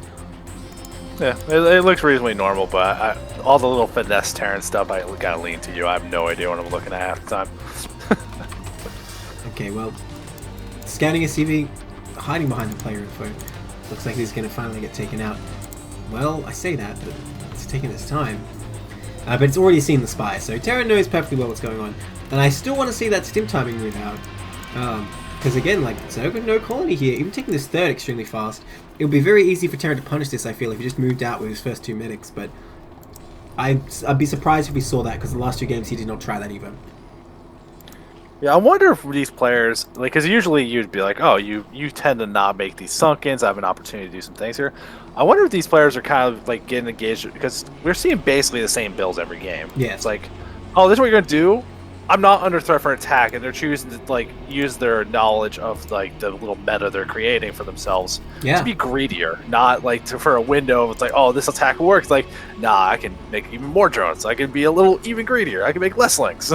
Yeah, I think you're right about that, actually. And the turret's going up in pretty good positions here for Terran. Like I said, I think this is going to look a lot more like Game 1. We're going to see Terran be able to just power up as much as he needs on his first base here. First 2 bases. And really lean on the Zerg. But we'll see if Zerg does better Mirror Macro again. Maybe Game 1 is just nervous, because the second game the Mirror Macro was very good. +1 air attack coming up once again, so definitely committing to a big amount of Mutalisks here. And a fast Evo chamber. So I think Tentat likes what he saw for how the game played out last game, is going to go towards that crazy start style again. So if he keeps up on those upgrades, especially on the armor, we saw Mixed Bush, they kind of fell apart, keeping it all rolling, especially from 2 to 3. So maybe big opportunity. And if you are skipping lurkers, get that faster hive, where these mules are right now, that's a great spot to park a couple guardians and be a pain in the ass. Absolutely. Well, like I was saying before, we can hit these SCVs here, by the way. How do you not kill that? Wow. Oh, there are 2 SCVs stacked on top of each other. Gets a couple, though. Nicely done. These Marines do not want to be back here. I'm surprised Tentat didn't jump on that. You don't want to send them back there. You need to rely on the turrets with this. So I'm going to pick up a few SCVs here. Marines getting baited in again. We'll see if Tentat tries it this time. Really missing an opportunity there to pick up a lot of Marines. I was going to say, if you're already doing a lot of damage with Mutalisk, Guardian's kind of a lot deadlier, because Terran's, already barely surviving and focused on just getting the turrets and stuff. Now look at this, great swipe there. Killed a couple of Marines with these links. Oh, brilliant pick off of the medic. Terran needs to get out of here. This is not going to work out. Nice turn and stim though. But yeah, he is compelled to retreat a little. Where's the reinforcements? There's a couple of Marines out down here idle. Zerg is really doing a lot of damage so far with these Mutalisks. Yeah, we saw this last game too. Very good at abusing the little spots. I think, yeah, maybe the first game was just jitters, just getting warmed up into the game. And we're not seeing like parts falling apart everywhere else. Again, not getting that armor right away with that fast Evo chamber. I would have liked to see that, but these mutas still in the main, finding opportunities. Delays the building of the factory. That's going to stop vessel production. Yes. And importantly, I guess stop dropship production. I think that matters so much. That's right. Apparently it does. What do you mean vessels? Yeah. So, but Mixed Bush on the ball. He puts an SCV back on right away. But he's lost quite a few SCVs, and his production has not been keeping up, actually. So he's maybe able to bring his economy down in the long term. Now, looks like Terran's building up to the kind of force where he needs to move out. But he only has 1 medic, building a couple more now. And there's still no Sunkens at home. I mean, this is a bit of an issue for Zerg. If he commits too much to the harass, and I think Terran needs to move out here. Like, this is where Terran just goes, okay, off I go. And look, he's doing exactly that. There's no actual defense at home at any of these bases yet. Tentat getting Sunkens ready for the 3rd. Nobody stopped. Yeah, but he better do big damage here. He's got to commit to the attack. He just lost like 5-6 SCVs on the harass, and now the mutas are going to go back. We heard the scan go through. It's at the natural, so I don't think the indication is to bust the 12, which Sunkens are just barely going to be ready for that. Up at the natural, a little bit further away, still has some time, and these, back at the conga line, mutas finding a great opportunity to do some more damage. Good micro, picking off everything he can here. Again, I think he's just going to strand and Mixed Bush in the middle of the map while he picks them apart and kills off everything. Yeah, so that really shows why bio moving across the map is a lot easier to kill the bio sitting still. They got spread out, and a Tentat actually just crushed that push. Man, I don't know. I think a Tentat is actually just pounding him into the dust this game. I don't know. Because so far, nothing that Strish has really done has worked. That was a big loss, losing that bio at this point in the game. The 3rd has been up for a long time. Well, that said, there's no drones there. But the hive's coming up a pretty good time. Carapace on the way. Is that +2 Carapace? No, it is +1. I was going to say, if that's +2 Carapace, Terran is screwed, but no, it is +1. But yeah, he's holding him back just with these Mutalisks. Hasn't overcommitted to the attack like last game. And yeah, I don't know, Smush is going to have a hard time getting anything done here, I think, before Ultralisks are out. Yeah, honestly, the biggest thing I'm seeing here, that you just see the effectiveness, that +1 air weapons is making a world of difference in all this harass. Yeah. Still laying in, back to 11 mutas behind there. A couple turrets are around, which you break that so much easier with the +1 weapons. And you can see the bio just keeps getting reduced because Smush's army is still back to being mostly SCVs here. Maybe the medics can heal the SCVs. Does overstand a little bit, takes some free damage, but hasn't lost mutas yet, and just still keeping the pressure on. I love it. Oh man, he's doing so much damage here. Hitting that turret. Is Terran going to lose the natural here? It looks like he is. I mean, you don't engage that bunker. Bunker's never a good idea to use. But like, how can Terran stop this? You can't come back here into this narrow area. The Mutalists just shred the Marines, as we just saw. And there's so few Marines anyway. And of course, he's making a dropship. Yeah, I looked at it, I'm like, I don't feel like this is the chance to do it. But it's like, we will not deter him. More meters still being made. I saw like 6 more. This is where you make a queen. This is where you make a queen just to kill that CC. Get Terran out of the game. But I think Zerg's got this, honestly. Terran can survive, push back to one base a lot of the time, but if you lose this CC, it's going to be pretty dangerous. Marines coming down here. But it's not enough Marines. Even though these meters are very low, they're going to kill a couple. The meters should still win that fight. Oh, not the best micro. He's pulled out of range that bunker, though. Actually lost more than I would have thought there. Oh, really unfortunate for Zerg, but more meters show up. And actually now he's just baiting them out of the bunker. It was all mind games. Those Marines have to run away. And I think that CC is still likely to fall as long as Zerg keeps up the pressure, which he is doing. Yeah, still more reinforcements, but this is where I would love to make more drones, saturate that third base, take the gas at the third that he took. Like, he's not actually mining from him. Yeah, that's absolutely right. Definitely Zerg's macro falling apart. But ultimately, it's going to be worth it taking that out. Yes, he could have been more ahead than he was, though. Man, I wish he'd made a queen, though. That would have been sick. Okay, so my CPL 7 casting ambitions were fulfilled. We saw a cannon rush. CPL 8, I want to see infested Terrans. Alright, buddy. We'll make it happen. We gotta convince Age. Hey, yo, play Zerg again. Just for that's right, just for that. Now, Zerg looks like he wants to continue the offensive of the Mutalists here, but did not start +2 carapace, probably because he ran out of gas, because like I said, he's not mining it. I don't know about this, though. I mean, there's plenty of turrets in here. The dropship is there, too. Yeah, he's also got like 5 meters by the natural ridge, so he's not even like really committing to his harassment. I think he's just kind of going a little bit crazy here, but he's still up in supply, even worker count, has that third base, Hive Tech fully on live now, so you can get whatever you want. So I actually don't mind him like overextending like this. He's just kind of showing off. There's a big irradiate, doesn't separate very quick. Big damage gets dealt off. Oh my gosh, they killed a lot of Mutalisks. Yeah, so the Mutalist harass is over. Now, the Ultra's Cavern is done, but he has no Ultra upgrades. Terran might have a window here to strike back. But which location would he hit? I mean, 3 Sunkens there, 2 Sunkens at the natural. Maybe he would be able to bust this natural. Also, an armor's about to be finished. That is quite effective against Sunkens. But he has the dropship. Those turrets never getting remade, actually. So even though these Mutalists are very depleted, they can still try and hit here, and they can get that dropship. That would be a huge pick-off. Probably worth the remaining Mutas' lives. And indeed, he gets the dropship. And even saves a couple Mutas for that. Very nicely done by Zerg there. But he's still just making Mutas. And only, okay, 3 idle drones at the third here. Okay, makes more Sunkens. That's probably the right move here. Alright, finally starts mining gas from that third base, so that's what I wanted to see here. And it looks like the meters, I saw something by the bottom right base. I'm like, ooh, he's taking a 4th. I'd love to see it. Fortunately, that's not what we're getting. Chitinous armor is on the way. Still hadn't started that level 2 carrot base, but still, everything looking pretty solid for Tentad. They just keep like resetting with Smush, and we saw this work last game. Eventually did stabilize, but that was on 2 base. This is much worse. Yeah, that's really unfortunate for McSmush that... I mean, sorry, for a Tentat that he hasn't started +2 carapace, and I assume he's forgot since he's still not getting it. It kind of gives Terran an option here, but once again, this bio moving out, getting spread out, they're still sniffing Flock and Mutas. Going to be able to pick this off over time, I think. Oh, good engage for the Terran so far, though. Oh, but there you go. Yeah, as long as he's being careful, we do hear stem. The Bioforce on the map is still not that big here, but still good vision. These Overlords doing a great job spotting things, don't get picked off, which is nice. And like, just buying time. It's eventually going to be Ultralisk, and we'll see what McSmush is going to do. If he keeps resetting his army count like this, it's just not going to work out the way he wants to. Yeah, he needs to dive and reinforce or pull that back. That was a big mistake, keeping this here to die, because his force is already small enough. And like you say, the Ultra's coming now. Even with only +1 carapace, once they have speed, it might be enough to overwhelm the small Bioforce. Once again, building's a very good counter to Ultras, so if you're attacking into narrow natural, who knows what it's going to look like. Now, I imagine it's only a matter of time before McSmush sends these vessels out on their own to erase stuff, but this time, Tentad knows his tricks, he's building the Scourge already.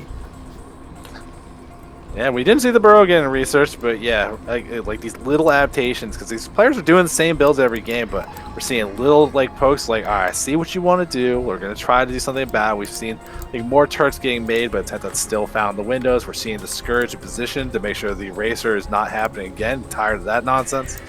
and a lot of drones being made right now. Surely that's not worth 75 energy to get that one Mutalisk. Oh, there were 2. Okay. Okay, I guess. But there's so many Mutalisks out here. Hey, energy is free kills. If you're behind and looking for something, maybe it's worth it. If you had infinite time, yes, but Terran does not have infinite time. He needs to do something because 3 bases, Zerg is going to get everything he wants. That said, his upgrades are ahead. So once his +2 finishes, again, we're going to see how bad Ultralisks really are if they don't have good armor upgrades. But Ultra Speed is coming up in a pretty fast manner here. Macro Hatch being built as well, although he doesn't really have big bang, but I guess that means he's been macroing well.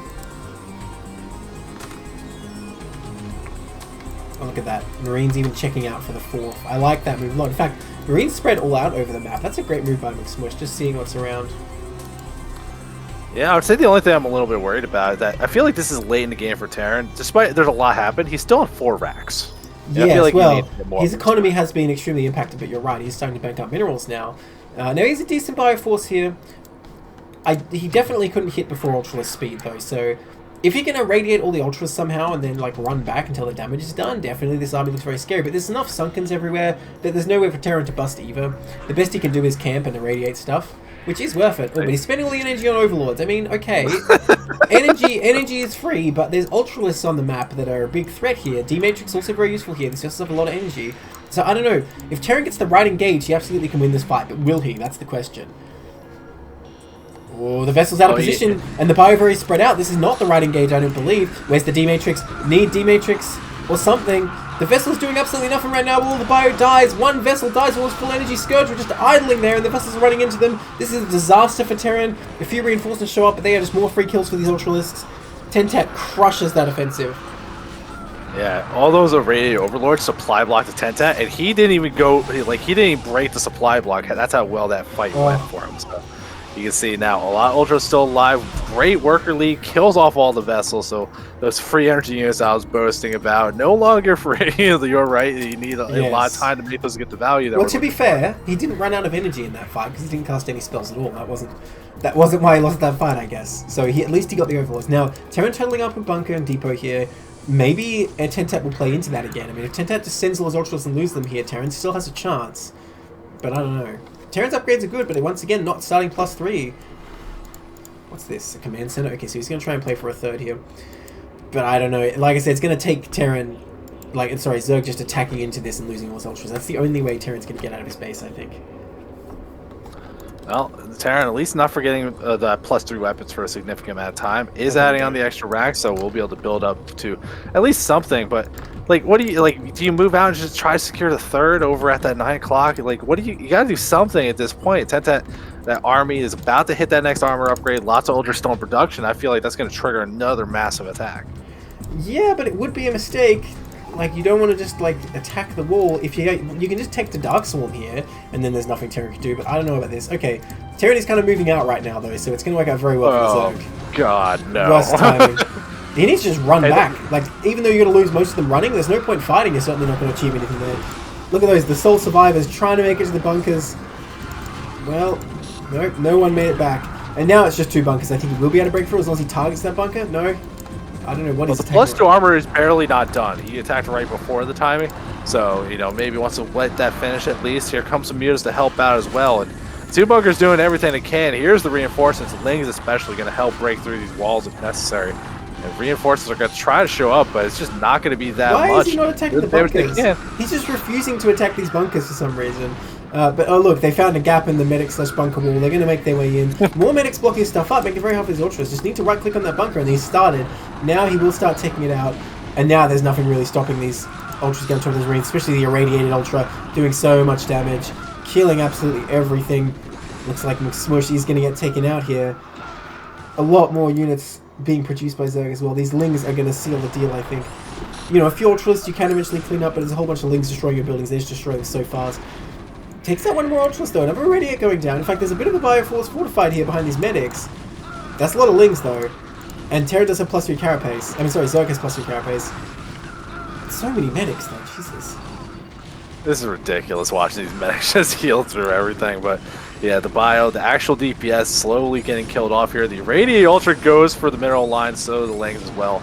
Looks like the Ultra is starting to thin out, but the Ling's still plenty strong. Reinforcement's going to show up, but I'm not sure if they're going to be enough to hold this off. Or Medic's just that ridiculous. How come you... No, it's ridiculous. This isn't supposed to happen. Well, I put it to you that a Tentat didn't micro that very well either. It wasn't just the medics existing. He could have focused fire them a lot more, but nonetheless, I think, you know, he's done a lot of damage killing with SCVs. It's not like he can't just remake that army a bit later. Unless Terran can come across and do some counter damage, it may not matter, even though he heroically held that ramp. Because look, he has 100 minerals, he's about to mine out in the main, and he has sent his 17 SCVs to this natural. A lot of scans going down just now. He scans everything Zerg has. He's okay, there's like a 5th base over here, sorry, 4th base over here. He's gonna send the Eraser squad, of course, but they're spotted. Yeah, Lang, see, that's so far ahead of time. If there's any way, Scourge get made at that base, like here. Oh no, not that base, but you know, still Scourge are in production. You will be able to at least get something here. But still, it's just like it's so hard as McSwoosh. Like now, you can see gonna have to try to mine a little bit from the natural instead. So much damage keeps going down here. And Tenta, they could just make units and keep sending them over, or like they could, but they got the 4th base. So even if they don't end the game, they're still growing and getting to the next phase. Looks like Plush to Weapon is about to finish, but it just barely isn't. So this would have been the best time to attack, but I don't know why Zerg pulled back from that. He definitely could have killed that with the Ultra. He's just waiting for these reinforcements, so the wave is overwhelming. I think, oh, the vessels thinking they've done their job and they're going to retreat. No, they will get intercepted by Scourge here. Where's the other rated Ultra? Oh god, no, the Ultra is erasering the Zerg drone line, but okay, it doesn't kill anything. And now this Zerg army coming here. Lings went in first. A whole bunch of Ultras sitting in the back not doing anything, but they are going to come now. And yeah, like there's 4 Marines to stop this. So Tentat's just going to run this over. Even moved in for the surround before he killed them. That was just cruel.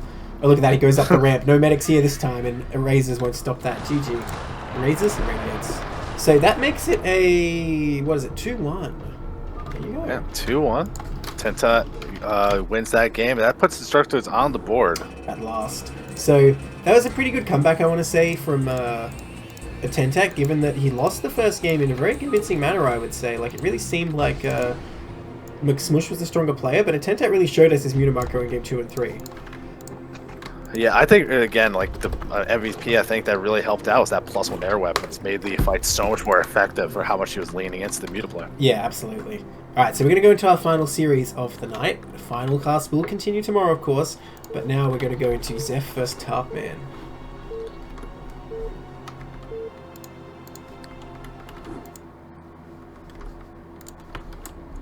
Alright, in the top right, in the yellow, we have Zeph. And in the bottom right, in the navy, we have Tarpman. Here we are on Polypoid, once again. Tarpman here for flying SCVs, and Zeph for DestrucToads. Alright. Nice ZVP to end our cast tonight. Will Tarpman use the best build? God, I hope he does. I don't. I'm a pros player, man. I never want to see your favorite build. Like, that is just annoying. 9 pool, and you get speed, they're so fat. Nah, I don't want to see any of that crap. I want to see it. I know you do. Last time it did work for the Zerg. Technically, he won.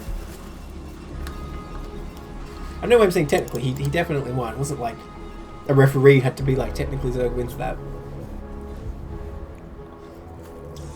Have we ever had a draw in CPL? That actually got played? I can't recall. I don't think so. I'm trying to remember. Didn't people have to regame once after like an hour-long game? Yeah, there's been regames, but I don't know if that's like from connection issues. I don't think it's ever been like, yo, we both had a flying barracks and couldn't do anything. Yeah. Well, I mean, it's easy in PvP if you both have cannons and DTs, and that's it. Okay. Oh, it's just easy to get to that spot. It's so easy. Yeah, you just open the game and like deliberately try not to win. Okay, so this player we're gonna come in here, see that it is overpool this time, and it's a forge again. The gateways, man, we're missing these stylish gateways in grand finals here. Oh, that probe micro though. Oh, that probe micro though. That's not allowed in tier 2, man. That's I don't know about that. And that drone is just a run. That's pretty nice for Protoss here. Oh, position to deny that hatchery though. And this is the best thing you can do to start off a series, just annoy the crap out of your Zerg opponents. Like, nah, you want it, you get it. Now, we see that we just barely hit that 300 mineral threshold where you could do it. The other drone did go to the 6, so you could just take it there instead. You don't have to get this one. You don't want to take it there, though. You really want the natural, but he's blocking him so much. Dinks his 6 lings right away. Oh, my God. Now, this is where we're in Danger Town, though. Zeph saw the overpull, thinks he's doing a great job of blocking all this stuff. Well, if you can't make a hatchery and you got all this money, you make lings. You have to be ready for 6 lings, and you're on the close spawns. Oh, where's his cannon? Where's his cannon? This might be a big mistake from Protoss. Uh-oh. Oh, he needs a second one, maybe. Because I don't think that one's going to survive. He needs to pull, like, 8 probes down here, too. This is looking very dire for Protoss. Thing is, if he defends this, the thing is, Zerg has made less drones as well as denying this hatchery for so long. That is not enough probes. Straight up, that is not enough probes. He needs more. That gap is big. He can't afford the gateway in time. Oh my gosh, it's looking very dicey for Protoss right now. Really not taking this seriously, only pulling 4 probes. In fact, he's not blocking the ramp at all. They could just ignore this, run into the main, and 6 lings is enough probably to end the game. Gonna go right on top of that cannon. 4 probes gonna do nothing. Gonna take up both these cannons immediately. Oh, he stops targeting it just to taunt the Protoss, I guess. And yeah, that falls. And I mean, does Zerg just win? I think Zerg just wins. Yeah, realistically, Zerg just wins. I think this game is over because there's no way. Well, like you say, benefit for the doubt. Going to assume he GG'd there, but that's one game right away to top. Why did I do this to myself? I don't want to see a game end like that, but still.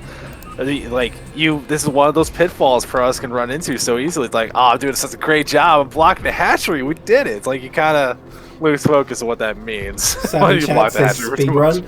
Dude, if you want a speedrun, who do you use the best build 9 pull speed? You know, coincidental speedrun.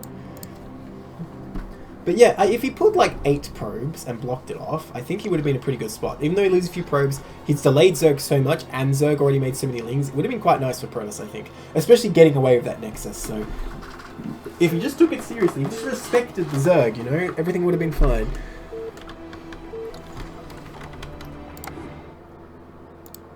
Alright. Here we are in Ascension. In the bottom left, in the pink, we have Zeph. And in the bottom right, in the orange, we have Tartman. Coming at you for game 2, Tartman up 1 game. Ascension, I mean, the wall's pretty good on Ascension, right? I should say Tartman flying SCVs, sorry, DestrucToads Zeph, but go on. Yeah, no, the wall's alright here. It's really just like how you want to play, how you play as a matchup, I think, is kind of dictating what you want to do here. I definitely like on this map the more of the gateway style. If you can do the gateway expand, I think it's got a little more punch here. You know, you're guaranteed a certain distance to your opponent. It's not so bad, and then the zealots are useful in the immediate future compared to going for the forge stuff. But we'll see what Zeph wants to do this time. Yeah, well, he's certainly going to build a plant the natural. That much I can predict. Look, I must know so much about this game set, Zero. I don't know, 3-player map with no walls. The last map that was like this was really Sylphid, and I did a lot of in-base too. Did you? Well, we saw, who was it? Telvani with his crazy in-base 2-gate followed by scouts, which worked pretty well. I want to see that again, man. I don't think Telvani was in CPL 7. Well, we don't need to see that level of memery, but here's another overpull opening. Hey, that gateway expansion, it's like I can see the future. Alright, I guess you are really the mega mind. You know everything. Okay, yeah. It's just for Protoss, man. It's just for Protoss. A part of the, what is it, the Kala? I got the braids or whatever. Like, I know lore. Coils? I don't actually know. Just the braids. What is he saying? It's like regular hair, but just by braiding it, they gain telepathic powers. Where are the? Okay, so they have the Dark Templars who just cut their hair off, right? But where are the like Protoss that just have like straight hair? I mean, you got to see the Carbar cartoon. They got the they do the whole thing where it's like the evil shampoo is what could for Legacy to avoid. I like. Oh, like that makes sense. That makes a lot of sense. That's pretty funny. All right, these workers passing each other. So that means they're getting his hatchery down interruption-free this game, but only making 4 lings to begin with. Okay, seize this gateway. I want to see a couple more lings coming out here. Okay, let's go for 6. I think 8 is honestly the best number to start off when you're up against this. Now, Protoss hasn't built the forge yet. Sending Pro... No. He does have to build that forge. Either that or the Nexus. He sees its overpull. Now, against this, when Zerg knows its gateway is going straight for 8 links, surely you get the Forge, then the Nexus? You never, if you can avoid it, you do not want that Forge for Nexus. It Okay. defeats the whole point of doing the gateway first. Can you avoid it in this scenario? It's an overpull. Like, you don't need the extra building. It's just you gotta be very careful with your zealots. So like, make sure they don't get caught in the middle of the map. If you gotta take a fight, take it against the wall, so there's reduced surface area. You gotta do all these kind of things. And so sending his first zealot, it's gonna go to third base and find that. But that sounds like a free opportunity that just screams Tarban should attack right now because there's no defense. Well, he's going to come back and defend. The Zealot's going to be able to get in a fine position here. Oh gosh, that only opens one way. That's kind of crazy. Yeah, I mean, that's kind of nice because it pins these Zerglings over here, or else Protoss keeps damaging this hatchery. Well, not the best Zealot positioning, but Zerglings don't engage perfectly either. Now, I don't think that Zealot can win this fight, though. In fact, it is going to fall fairly efficiently. Didn't position it quite right there, where you can kind of block it a bit better if you move up. And yeah, Protoss is just sitting home right now. So honestly, yeah, this Gateway expand not too effective so far. Yeah, well, that's what I was saying though. It's like if you take fights, they gotta be like against walls. You gotta reduce surface area. If you've got 3 or 4 legs freely hitting you, that's not a fight you ever want to be taking with a small amount of zealots like that. Definitely. All right, so Protoss getting everything set up at the wall, looking pretty solid, and we just see a lair coming up again. No Hydra Bust today, at least not yet. Yeah, never say never. Always the opportunity. This cannon is actually pretty far back away from the wall too. So. Oh, yeah, that's really far back. Like, unranged Hydras could hit that. Firebats could hit that, or probably not quite, but you get my point. Yeah, it's further back than you're used to seeing. Usually it's like right against the wall, or like 1, maybe 2 X's. That's definitely far enough. Like way too far. But, you know, it'll be okay here. Wow. Cybercore on the way, and we're going to get some normal kind of tech build. Hopefully we do see Stargate. I think you really want to get Corsairs. So good for at least keeping an eye on all these bases, like as they're just vertically from each other. You Well, get an idea what your opponent's doing? Map-wise, the Zealots seem kind of cool because this third is really wide open. It's natural, kind of, you have this blue storm entrance, so you can kind of run around unexpected ways. But he's going for that Stargate. I mean, when the Overlord's right on top of you, what are you going to do? You're not really going to put a Citadel down and be like, yeah, I'm sure this is going to work out. Oh, nice little pick off there. Have you? Did it work out? Usually, yeah. I feel like if both players play perfectly and Zerg it has an Overlord in your base, the little opening is not favoured. Because I feel like, again, with perfect play, the Mutalisks are just too good at just killing all the Zealots before they get anything done. Even if you transition to Archons and maybe Maelstrom, as we see pros do, you're just kind of struggling to get the big enough army when Zerg has kind of had a good time, I think.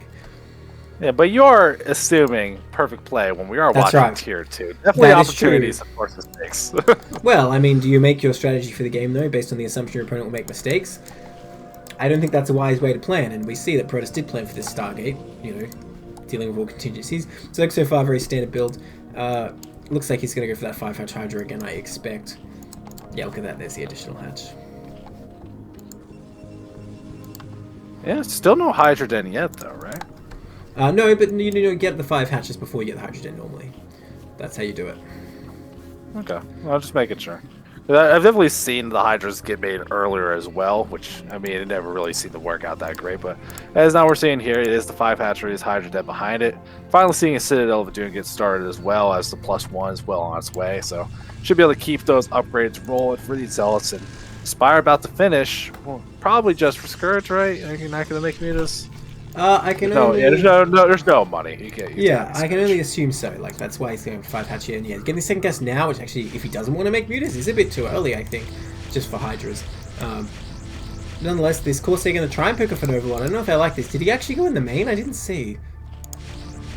No, but I think you get to naturally see the second hatchery in the Hydra Den Corsair! building. You can just take death. Oh, Die. No, it's dead. Very It dies, unfortunate. it does kill the Overlord. So close, though. Yeah, you really don't want to lose that Force Corsair, and this is something I always am very critical of Protoss players who don't babysit their Corsairs, because they're really not worth making if they're just going to die to Scourge, honestly. Like, if your whole strategy is like you're opening and going for this Stargate, you really need to keep those alive. And I feel like Protoss should know, if they've come in here with their first Corsair and see the Spy, they should know Scourge are already morphing if they get the timing. Oh, another one dies. I wasn't looking at it. I barely caught the tail end. That's really bad for Protoss now. And so did take this second gas. I mean, are we going to see a bunch of Mutalisks pop up suddenly? I don't think so, because you see the gas being spent on all the other things that you would be expecting, so Tarman can't do that snap reaction to punish this for killing those Corsairs. It would have been nice. We do see Zeph moving out, these Zealots about that +1, speed a little bit further away, but still It's a real threat, and this third base has a creep colony that's not morphed and no real units, so just now becoming a sunken.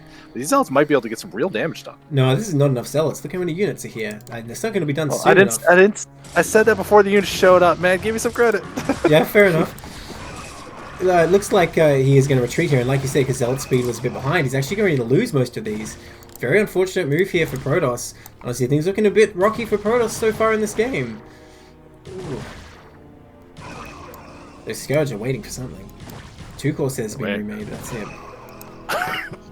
Oh gosh, these poor Zealots. Okay, finally speed finishes. Finally, like, maybe we should run away from our opponents. Oh, still get someone. Nice micro there by Top Man to move up for the surround and pick that off. He's going to get this one. Looks like he's just A-moving against that one. And yeah, no way he's going to get it here. But I mean, with these cannons so far back, Storm is not quite done. Can these Hydras put some pressure on this wall? Looks like Zerg opting not to do that. Instead backing up a bit. We'll see what Zerg's plan is from here. Presumably 4th base soon. Oh, but we see a more powering style here. How many gates is that so far? 1, 2, 3. Okay, no, only up to 6 gates, so you still could be thinking of a 3rd. And the 3rd is not bad for Protoss here, I feel. Like, you just move up this ramp, you have this nice gas base you can take. Yeah, it doesn't feel that bad, but it really, I think a big part of it will depend if like Tarman gets in that good position on that high ground, it really can put a lot of pressure on the natural, and that's their free opening to take their own 4th base. Like it just feels like in this spot, because Zeph lost those first Corsairs, because he's been playing a little bit in the dark, and that attack on the 3rd didn't go so well, it's gonna be hard to punish whatever Tarman wants to do. So as long as they make a good decision, I think Zerg's going to be in a pretty good spot moving forward. Well, it looks like they might want to attack in here now. With good storms, this could be disastrous for Zerg. But the cannon is so far back, he can kind of just bait storms with a few Hydras at a time. It doesn't have to commit everything, although he is kind of just getting in there. That's a pretty good storm. Nice pullback, though. He doesn't lose too much. And that is a lot of Hydras. But, I mean, there's a lot of Templars here.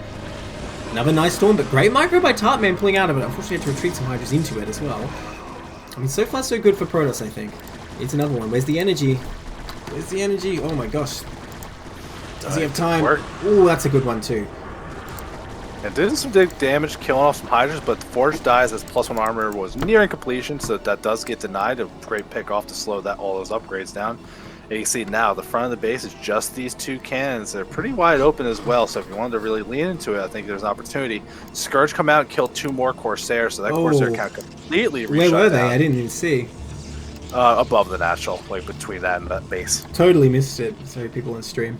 I was looking at how much energy the Templars have. There's a couple storms available, so I think Protoss is fine here for now. But losing those Corsairs again, yeah. Like, how many has he made now? 4 that have all just died without accomplishing anything. He hasn't killed a single Overlord. So that's a big deficit for Protoss so far in this game. Now, if I was Zerg, I'd be thinking about a 4th base. No Lurker aspect on the way, right? So maybe not thinking of taking up here. Maybe he's going to go Hydra Man. Although he has a 3rd gas coming, so I'm not so sure now. Ooh. Well, I mean, if he keeps killing these Corsairs and you manage to get more gas income, I mean, Switch is actually really viable to go for it. You actually see him adding a lot of drones, and I think he sent drones up to the top side, so maybe he wanted to take that next. No, there's damn it, you get baited. Baited. I do like the Overlord spread though, getting really great vision on the map now. That's a really great job.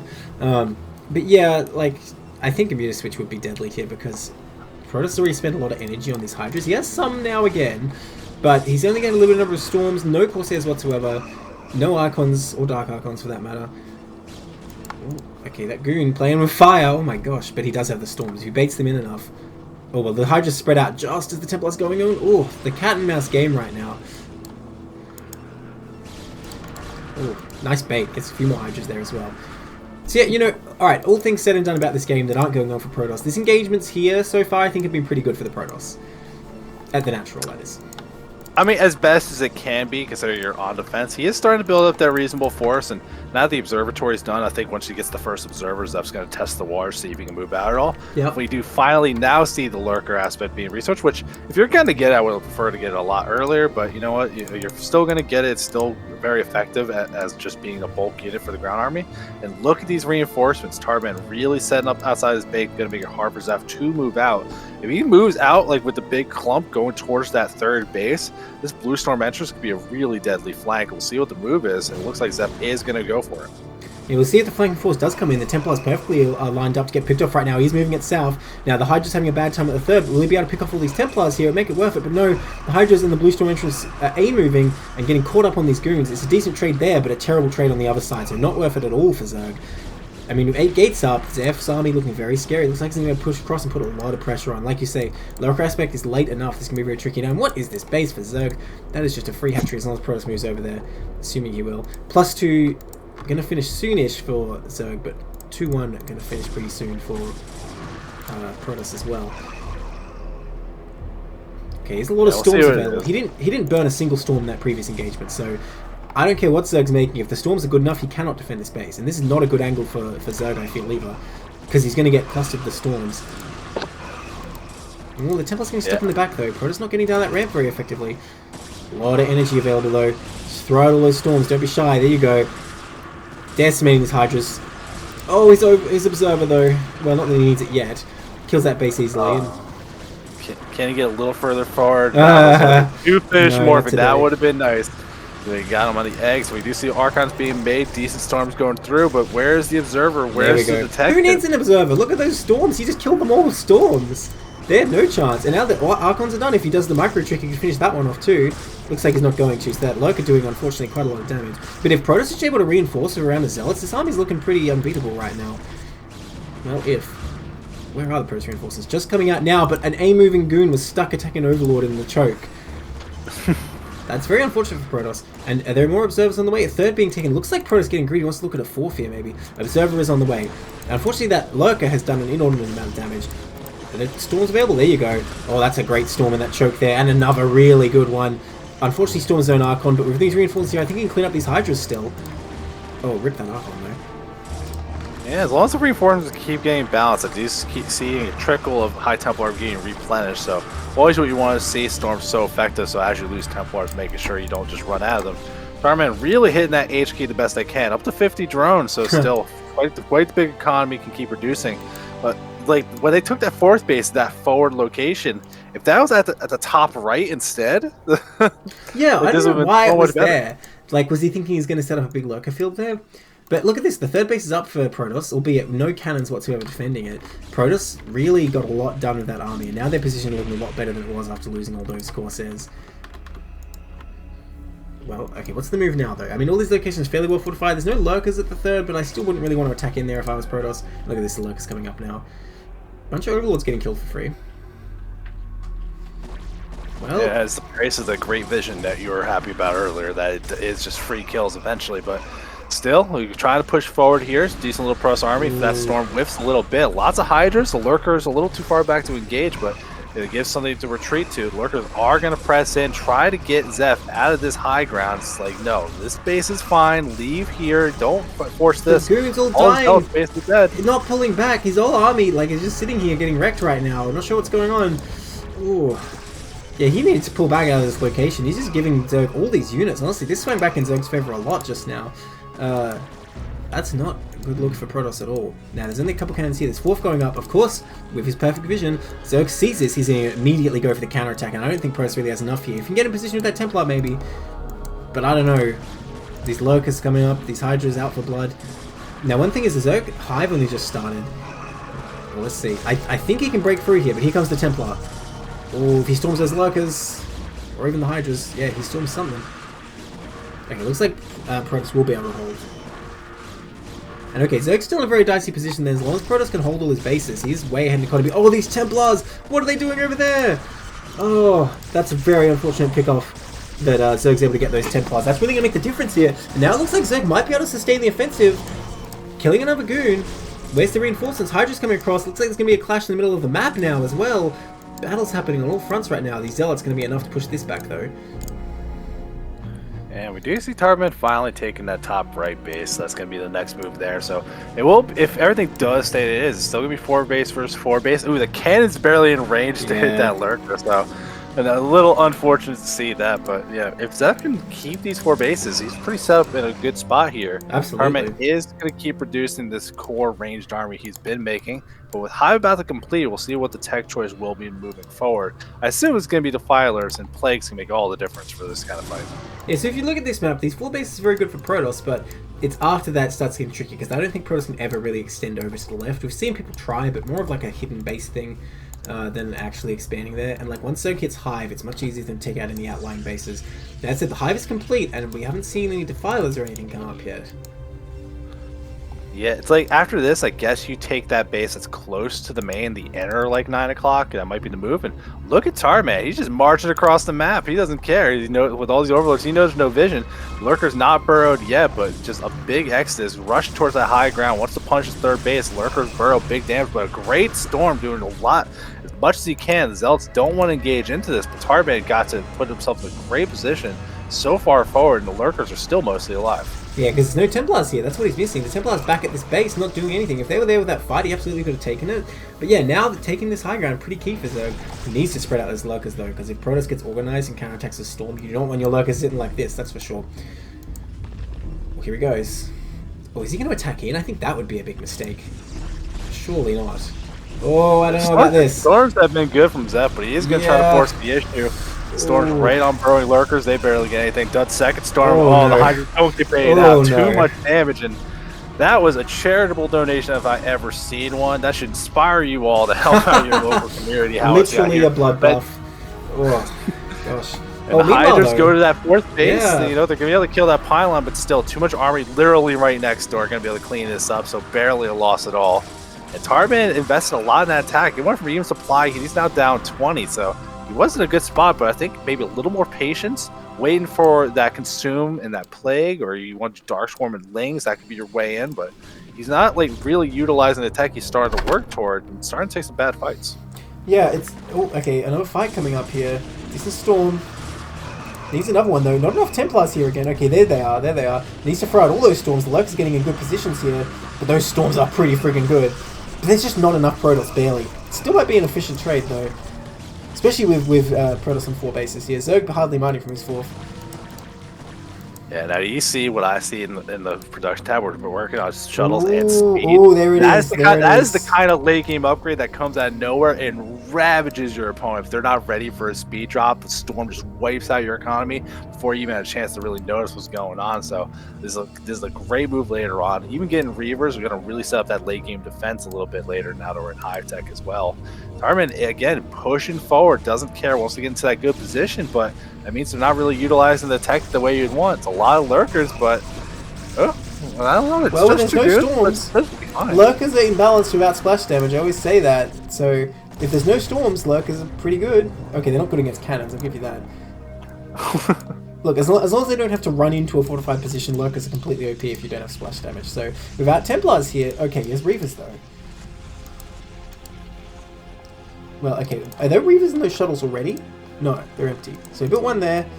Was he building one in his main? Oh, okay, there's one at the 4th as well. He's building a lot of Reavers. Man, do you just go drop the Zerg base for like 10 Reavers and just laugh?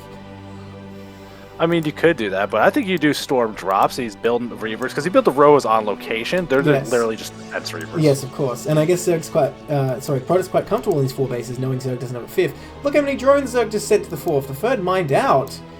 Wow, how did the 3rd mine out first? Because he had a lot of drones there. Zerg does have an awful lot of drones for only 3 mining bases right now. Yeah, I think isn't there like less patches at the 3rd, so mine's out a little bit quicker. Maybe. Okay, Protoss trying to come up here. But think's better. The big Lurker field versus pure Zealot Dragoon. That is not happening. Needs to find another way in here. Ooh, yeah, and actually that 4th base kind of gates off the way to move out of space of the way. It's basically got to be the Blue Storm entrance, or you're going to have to fight your way up here. So we'll see if that ends up being. Tarman really wants that base. Going for it again as the 5th. So on location, maybe a little bit better now because he seems to be in a good position. Reavers are out, though. They're going to help kind of push their way through. Scarab's doing pretty big damage. Trying to attack the 4th as well. Tarman hitting on all fronts, but remember those Defilers you researched? Where are these Defilers? Well, they wouldn't help against Scarabs, that's for sure.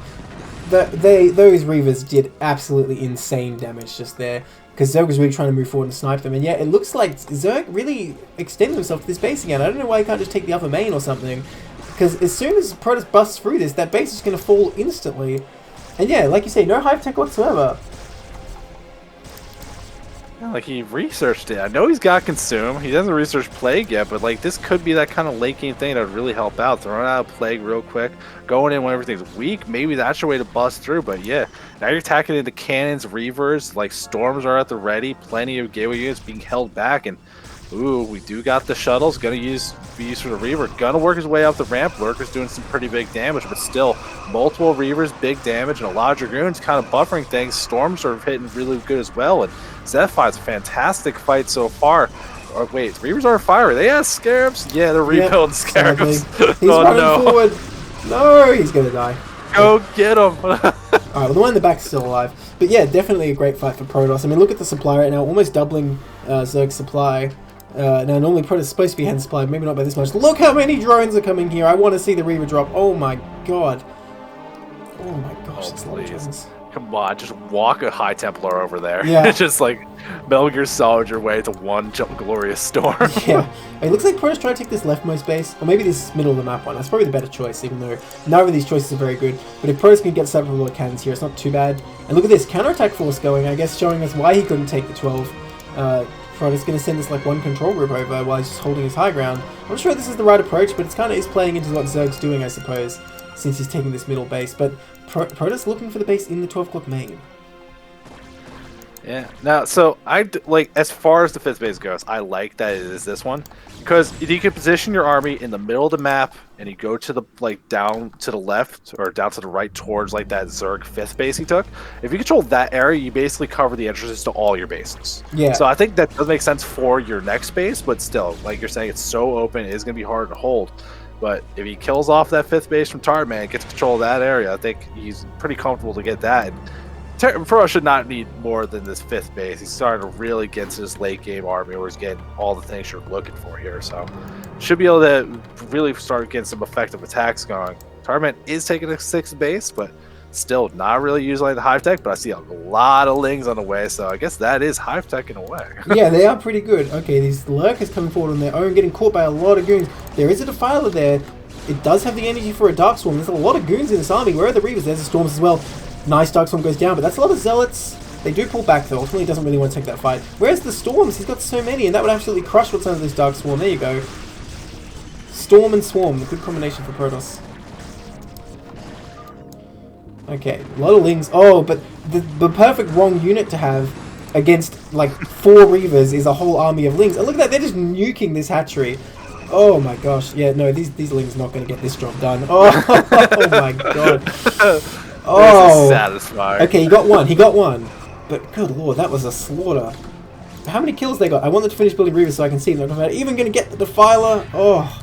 And meanwhile, the Protoss army victorious in the middle of the map as well. Zerg losing on all fronts right now. Looks like the end is near, but these drones are still mining. And Protoss, he's started mining on his 5th base though. This has been a very patient, strong game from Zeph. I want him to send those Reavers somewhere else though, keep the killing going. Look at this, he finds out about this inner 12. And that has no defense whatsoever. That has like a piece of paper versus, I don't know, a sword coming in from Zeph. Yeah, I mean, we still see Zerg with a decent amount of supply, but with 56 drones, that means there's no army, not even a little bit here. I mean, considering what we're seeing, Zeph GG, do, like, he doesn't let it blow up. I don't know if that was going for the drones, but I hope it was. Can I see how many kills these have now? 14 and 15. I don't even know how much the one in front had before, but gosh, those Reavers just annihilated that base.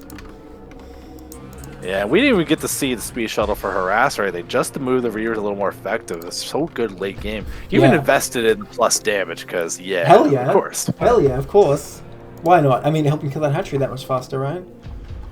Well, so, one of those things I just don't know about, does armor reduce Scarab damage? Yes. Okay, because then I was like, well, if it doesn't, you kill Lurkers in one hit, but no, if only. barely. If only. If only. Well, it doesn't reduce storm damage, you know that, right? Yeah, I know that, yeah, but I just didn't know. Alright, in the top right, in the pale blue, we have Tarpman. And in the bottom left, in the magenta, we have Zeph, currently up... Well, no, wait, it's 1-1. Currently 1-1 in this best of 3. I was going to say currently up 1 game, it's won the last one, but that's incorrect. I forgot about the debacle of the first game. I mean, I think Zeph did too, the way he played that second game. He's just like, no, that game didn't happen, bro. This is how I play StarCraft. That game, I don't know what that game was. Yeah, absolutely. So, if he can pull off the same kind of game, he's looking pretty good, because that was a very patient game. He had a good plan there, and honestly, mixing in Reaver's late game is something I rarely see Protoss succeed at, especially in Tier 2. But he did it very well there. And like I said, quite a patient game. He didn't really come out there. But that said, he did lose all those Corsairs very easily. Maybe if Tartman could find a way to capitalize on that, things might look a bit different here. Yeah, we'll end up seeing what it is, but like you usually see the Reavers late game purely as defense. It's like, all right, I got like, this base that's on a rip, cannons, Reavers, like your Put a dark DT Swarm on the ramp as well. Yeah, like you're totally just locked down. But the fact he was using them in the army, great to like shooting up the high ground, just kind of opening things up without having to commit to moving High Templars forward for Storm. So definitely was making great use out of those. And we'll see what the opening is, because remember, we did get the Forge of it, didn't go so great. We did just get the Gateway, even though it didn't really lead to too much here. And we are getting another Forge, this one much more reasonably timed on the 2-player map. What's he doing with this probe, though? I don't know. I don't know Good either. question. Okay, it is a Forge, of course, like you say. So it's not like he's trying to be sneaky and put some Zealot pressure, something like that. Okay, he's coming in here. Okay, he's just going to try and deny the hatch, but it's a bit too early anyway. Coming up here into the base. Gonna see nothing's going on. Oh, again, the probe micro, though. Like I said, I think that's allowed in Tier 2, Zeph. Like, you know, easy. But he's going to fail to get the block here, isn't he? Oh. Should be able to if he wanted to get it. If he wanted to. Okay, he barely. My God. Well, he lets it go down, though. I don't know if that was deliberate. It looked kind of deliberate, to be honest. That he didn't want to lose the probe, probably. Well, he kept hovering the probe down the middle line. Like, does he want a cannon rush? Is he just trying to make the Blind stay? Yes, do it. But he's already missing his window. He should already be doing it, right, if he was going to do it. So I'm kind of sad. Yeah. It's a good map for it. Look at the middle layout. It's not bad at all for cannon rushing. Like, you do one there. No, you could definitely get a nice little rush going here if your part doesn't see. But everyone hates Nebulheim. They don't want to fulfill his dreams. Hey, put me in the finals. I'll do it for you, buddy. Yeah, well, next season. Maybe. I'll never. Hey, isn't it convenient neither of our teams made it to the finals, so we don't have to worry about our own games? Yeah, I guess that is a little bit lucky. Yeah, there's always a silver lining. Okay, so next is coming up for Gateway for Zeph, playing pretty normal, and third hatchery goes down just there. So everything totally normal. Looks like we're in gear for another pretty standard game, hopefully with less Corsairs dead. I should shut up about the Corsairs, I should give them a break. I've mentioned it like 15 times. Nah, like that's what you do. You talk about Corsairs dying. You talk about little groups of units being out of position and Terran building placement, man. We know your pet peeves. We want to push your buttons. It's a big deal, that Terran building placement. But Sab, I don't know. You're talking about the end of the last game. Protoss had like 4 Reavers on a ramp, and Zerg sent like 100 Lings against them. Okay, that's an exaggeration. Like 30 Lings, and they just got absolutely destroyed. The hatchery got absolutely destroyed. Protoss also killed the rest of the Zerg army in the middle of the map at the same time, and then sent his entire army to kill the 12 o'clock. So Zerg lost 2 bases and GG's. Yeah, now we aren't getting any big shenanigans, much different than game 1 already. We do see the Gateway does finish up. 1 can made and not so far back that it's not effective at helping to defend. We are getting another lair opening, no 3-hatch Hydra. This scouting probe still alive, getting to see everything going on. So I'm expecting, you know, the 3-hatch Spire, the 5-hatch Hydra, blah, blah, blah, blah. Hey, you're a used to Protoss player. seeing Don't you want Protoss as well? Just go for a standard build? Is that something late? Alright, it's a little bit late. Nothing too big. What I really just want to see is I want to see more Zergs actually go Muse. That's all. Yeah, it is a strong option, especially if you get those Corsairs. I'm impressed he's kept this probe alive this long. Even more Lings popping out now. Oh my gosh. Oh, it's getting low. But holds it together. Still alive. Oh, there it goes. Finally falls. 1 Zealot coming across, but Zerg made a whole bunch more Lings, I assume because he saw that Zealot with his Overlord, and he's already in position here, so the Zealot not going to achieve anything, but this is where you just like hide at some random ass spot on the map, then come back later when the Lings move on, maybe? Did he hear you? Oh yeah. Oh, look at that! The Lings left! Zerg heard me as well, like, move my Lings out? Okay. Is he going to go in? Oh, he doesn't go in. Oh! Yes! Yes! This is absolutely perfect. It is just a giant round of drones, too. There's no Lings back home. The Zella is going to put on just the most annoying amount of pressure that immediately forces the Lings to retreat. They do have speed. They'll get there reasonably fast. And we are seeing the Stargate opener. So, Zeph, with the Corsairs around, too, we'll give him the benefit of the doubt. And we'll see if we get anything done. The Zealot's not really getting anything done. Not even stopping mining, honestly. But I mean, he's making these Lings hang around here. Oh, they're going to go for it. Oh, gosh, they can get 4 at a time. I thought it was only 2 at a time, but okay, never mind. Well, he disrupted mining, and he forced these Lings back, which I think is okay. Yeah, I mean, like the Zealot's dead if it's on the field anyway, so really not Sure. the worst scenario you're going to be into here. The build looking very normal for Zeph. The only thing that you would be looking for here is like, do you want to get +1 air weapons, which I don't see a lot of players that much anymore. We are getting those hatcheries on the way and a Hydra list as well. So like I was saying, we're getting normal kind of stuff from both players here, which is completely fine. Scourge being made, so let's see if this first Corsair moves out and can stay alive. Yeah, it is a bit late, unfortunately, so the Scourge is going to be out before it gets to the Zerg base, and, you know, as Protoss, you're kind of just going, let's go straight to the lair, then decide what to do with the Corsair, or maybe not. So, I don't know, what's he going to do with it? Why is it stopped here? Wow. This is the worst spot. Don't know. Here comes the Scourge. No. Wait, what? What? Oh, no. Oh, my gosh. Okay, now he's in a race for his life. Looks like he's barely going to make it back. Oh, my gosh, I can't believe that survived. Why did the Scourge just go right past it? Dumbest unit. I swear to God, Dragoons are geniuses compared to Scourge. Well, I mean, would you think your unit would listen to you all the time if you're like, your job today is to fly forward and explode? Like, wait, what's the next step? That's why every time they attack something, they kind of stop just before it. They're like, shit, do I really want to die? And then they go in. Okay, so like I was saying, so going to 5-hour charger here. Now, keeping that Corsair alive could be very useful if he builds up a whole number of them. You can put pressure on, suddenly start killing all the overlords. And we see Templar Archives on the way too. More gates being built up. I wonder if we're going for 8 gates again. I think 8 gates served him pretty well last game, but the map was very different because the third's so much easier to take on Ascension compared to here. This third is a bit dicey for Protoss because it's so far from production. Oh, he's running into those Scourge again. Oh my gosh, if you're going to bait them, you don't have to get that close to them. My god. Oh, not the best micro from Zeph, unfortunately. Loses the Corsair again. So he's still having trouble building up the count. In fact, I don't know how many more he's going to build. He just started another one.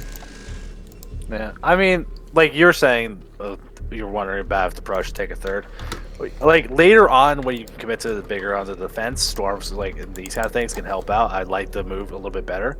I really like playing this map where if you're not putting on big aggression early, playing the whack-a-mole, don't let the 4th base in the bottom right happen, because once those go up, it's so hard to stop. Here come more Scourge, though another Corsair does go down, and this one's like they're trying so hard to go get scouting info. It's like I saw a Hydra, and he just turns around. It's like he has no interest in actually getting the real info, which would be really nice to at least get an idea of like the drone count. I think because Tarman was really flush on cash. That's a great work count. Here comes the Zealot move out up to the top side. Maybe this can get some information. There's not a whole lot of defense up at that 12. No stack D, just a couple Hydras. They're on the way. But here come more units. Again, I don't look at a frame. Plenty of units. Yeah, don't go in there. Do not go in there, Protoss. That is not going to end well. Oh, don't do it. Oh my god, I can't believe he like went halfway up that ramp. Because yeah, if he goes in there, none of those Zealots coming home. He doesn't want that at this point in the game. Like, I think it's extremely questionable that he moved those Corsairs out because he knew there were more Scourge out there. He already saw 4. So I don't know. Maybe Zeph should just try Citadels because like these Corsairs have not been working out, man. Brutal, but you know what? It's completely fair. Nothing wrong with Citadel play. It's fine, but yeah, we're not getting the best value out of those. Speed Overlord's looking like it's going to try to go into the Zerg or the Protoss main, get some scouting info themselves. If they can get that gateway count and kind of get an idea of what Zeph wants to do, that would be pretty big info. We do see the Robo on the way in Dragoon range, so transitioning into that late mid-game composition as you would normally expect. Is Tarman going to try to take a next base? Because they're building a lot of Hydras, but they've put no pressure on so far. I think Zeph definitely going for a third here because they're only on 6 gates right now, and so Zerg will have to take a 4th in response. Either that or cancel a 3rd. I mean, okay, looks like he's going for the latter option. The friggin' entire Zerg army coming down just to this 3rd base location. I mean, if he gets stuck in there and suddenly storms on the ramp, kick his ass. Okay, no, he's not going to send them all up the ramp. Finally, the Corsair is actually going to get a kill here. Ooh, these Zealots are so far away from the wall. Don't get baited into a fight. Oh, they're going. Okay, they do pull back. This time. Only loses the 1, but that could have been a lot messier. Okay, the storms were all ready, so I mean, again, you don't really want to mess with this wall. I think Tartman did it last game and it didn't really work out either. Yeah, you just make the concave here, get your lurkers, which again are a bit late. Oh god, these Templars. I mean, sorry, these Hydras just sitting here clustering for the storm. Well, I mean, so we saw like Zeph's late game unit control, especially with the Reavers and the Storms, were very effective. But Tartman was in a great spot until he took that very brazen 4th base that up in the opponent's face they couldn't hold. That's not going to happen on this map. Like every 4th base you take is in a much more logical spot. So I feel like the pressure that Tarman did put on earlier in the game wasn't bad. He was getting some reasonable trades and dodging storms well enough. So as long as he can put on a similar performance, like and take a normal fourth base, I think everything looks good. Protoss does get out of their natural without fighting concave. One good storm doesn't get out of that one. I spoke too soon. Tarman gonna have to back right off. Takes big damage, but doesn't lose that many units. Just kind of bruises them up. Yeah, so far so good for Protoss, but he just needs to be a bit careful here. If these Templars get picked off, this army is useless. A bunch of Lings being produced for Tartman, interesting. I guess he ran out of gas, but he's on 3 gas again now. Very early gas, third gas I feel. Oh, okay, Lurker Aspect is complete.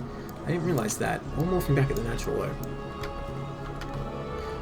Oh, these players just circling right now. I mean, Zerg has to be careful about committing to engage, because the storms hit him hard, he will be destroyed, but at the same time, Protoss army does look kind of fragile. This is not the time to send a probe to the 8 o'clock. This is just not the time. He needs to win a fight, get Zerg out of this neighborhood first. Yeah, that probe is going to A, give away his intentions, and B, just die. Well, Zeph's also going to have to be careful, because we already see some lurkers made and more in production as well. Or they just finished up, I guess. So the observers, though, are just being made now. So walking up has to buy time, wait for those observers. There's a couple Corsairs hanging around for fun, too. But this is a great concave for Tartman if he wants to engage on it. The fight's going to start happening at the top, not taking the stuff from the right side. Waiting for some decent storms, though. It doesn't seem we're getting them just yet. It's a lot of army from Zerg. These lurkers do come in a little bit later. If they can burrow in a great spot, things are going to get good. Storm. That is not a great spot. That is a terrible spot. Those storms melting absolutely everything. Man, I've said the rhyme today already on this cast. I guess I can't say it again, but if you're up against storms, you do not want clump lurkers. Storm's his own Templar that had almost full energy, unfortunately, but I think he has enough to deal with these Hydras. Is that a storm left? No storms left, but nonetheless he will push this back. So great engagement for Protoss. Now's the time to send the probe to set up that base. Where's the reinforcements? Oh. Yeah, I mean, Zeph did control that quite well. Macro fell off a bit during that whole engage, but still, Tarman hasn't taken that fourth base really. Like, we just see it finished up with the 11, but nothing's actually at it yet. So as Zeph moves up, secures their own third base, the army's going to be closer in position to try and attack and punish that if they deem that to be the move they want to go for. We'll see what Zeph wants to do. He's really good at playing defensively before. I wouldn't be surprised to see it again. Yeah, as long as Zeph's army gets out of position, I don't think there's really any way for Tartman to get in there, given how many lurkers he lost before. Now, Queen's Nest's on the way. It's not going to be a particularly fast hive. It's going to be super late Evo.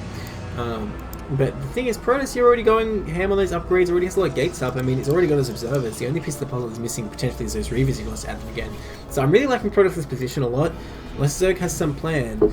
He does have his 4th hatchery finished, though. Sorry, 4th base. Obviously, this is like his 7th hatchery or something. Well, I like that he's... Yeah, like you say, he's very good defensively. He's not overextending with his army, which honestly, in Tier 2, we see almost all the time. Protoss will move out across the map prematurely, get surrounded and destroyed, and then they'll lose their 3rd or 4th or whichever base they're on. But Zeph very good at just sitting back here trying to build up constantly, so good on him. And Zeph trying to take the 4th base, I think maybe trying to force the issue. Yeah, these Lings are gonna cancel this, but look that at is actually just crazy that he's going for that so fast. I mean, this is what he did last game. The map was a lot more conducive to it. But yeah, that gets cancelled easily. But maybe you take a good fight here. This might trigger Zerg to move forward elsewhere, but honestly, there's no weak point now. The cannons are up. That's a hard ramp to get up. You know, that's actually worth it for Protoss, because he lost, what, like 100 minerals cancelling the Nexus, but he killed like 3 Hydras, 3 Lings. So, yeah, technically... I thought that could have been the move. Like, you kill a little bit of army, that's your transition to go up to the 11, put the pressure on. But he doesn't seem like Zeph wants to do that, move right back by his 3rd base. Wants to just ensure that one. Because the Overlord does know it's taken, so, you know, he has to be careful to not just be opened up for a big backstab. Tarman is sending a little tiny group of units that see the pro transfer, and somehow this lurker's still not dead, as I said. Cost. He was going to make it. He was going to go home, have a family, live until he was 80, but you had to say it, didn't you, say 0? God damn. Anyway, lurkers don't have families. Come on. The whole swarm is their family. They have, like, trillions of siblings, and you want them to die? It's pretty harsh. Is that a Nexus? Okay, good. I was going to say that's not in the right place if that's a Nexus. Okay, looks like Protoss will come up now, but this is a very dicey location to attack coming up this ramp, and Protoss does think better of it, which I think is the right choice. That is not where you want to go. And Zerg was pretty well in position to deal with it too, so good choice backing out of that. But he's taking his 4th here, pretty much unopposed. Zerg into Hive now, getting Adrenal, but the Defiler Mound not coming. If he had Defilers earlier last game, might have made a difference, but this game looks like he's going to follow a similar pattern. Oh gosh, you need to get these units out of here. No, run, don't burrow. That is not the right move. Uh-oh. He still has time. He still has time. Oh, run. Okay, he didn't lose too much. But honestly, that could have been way worse. And look at the little counterattack over at that base at the 9 o'clock zone. That does get shut down again, but Tarman finally taking one of the bases in the bottom right as well. Zeph's going to keep moving forward, though. He likes his army, feels comfortable moving out here, has some tempo, and a decent amount of energy. Nice Storm too. Yeah, this army is very big. A lot of the Zealots have died already, though. Plenty of Storms to deal with these Hydras so far, though. I mean, that's kind of enough goons they can deal with small numbers of any type of unit. And I mean, Zerg, okay, sending in the Lings. Maybe not Lings. Small numbers of, like, the cheapest unit in the game actually beat large numbers of goons, but I guess not with Storms to help them as well. And look at these reinforcements. Ooh, I don't know. Can Tarman actually hold his natural here? I feel like Zeph will be able to bust this. There's no lurkers that I can see. And if you bust into that main and kill the tech, the game will be over. Zealot's getting in there. Zerg compelled to retreat again. Upgrades at 2-1 for Zerg, 2-2 for Protoss. Yeah, without the static defense here, buildings are a little bit of an obnoxious spot here. Tarman is going to bring some lurkers from the left side. Storm going down, but not hitting as much as you would want. Still playing Dragoons, but the Zealot army is basically washed at this point. Still some Storms available, so Splash Dam is still pretty potent. Reinforce is going to show up at a good time, and that's going to be able to pressure forward. Like, where's Tarman going to be able to defend this base from? He's going to lose all this tech. He's going to lose a lot of drones too. Big Storm on that. And Zeph found a great opening to get some big damage done. Tarman just is not in a position to do anything about it. GG. Well done by Zeph. Very, very solid, like, straightforward play. Just got his big army and crushed him. So that makes it 2-1 there for Zeph. So that gives us another point for DestrucToads. Perfectly evening it up today. Perfectly balanced. As all things should be. So that's the cast for tonight. We casted those 4 games. What tiers do we have in store tomorrow, Seat Zero? I have no idea. Alright, but we will be casting at the same time tomorrow, 7 PM Eastern, yes? Yes, we will. Alright, can't wait to see you there. That's next to start to Grand Finals. I will remind you that it's first to 10 wins. But that's it for today. Thanks for watching, everyone.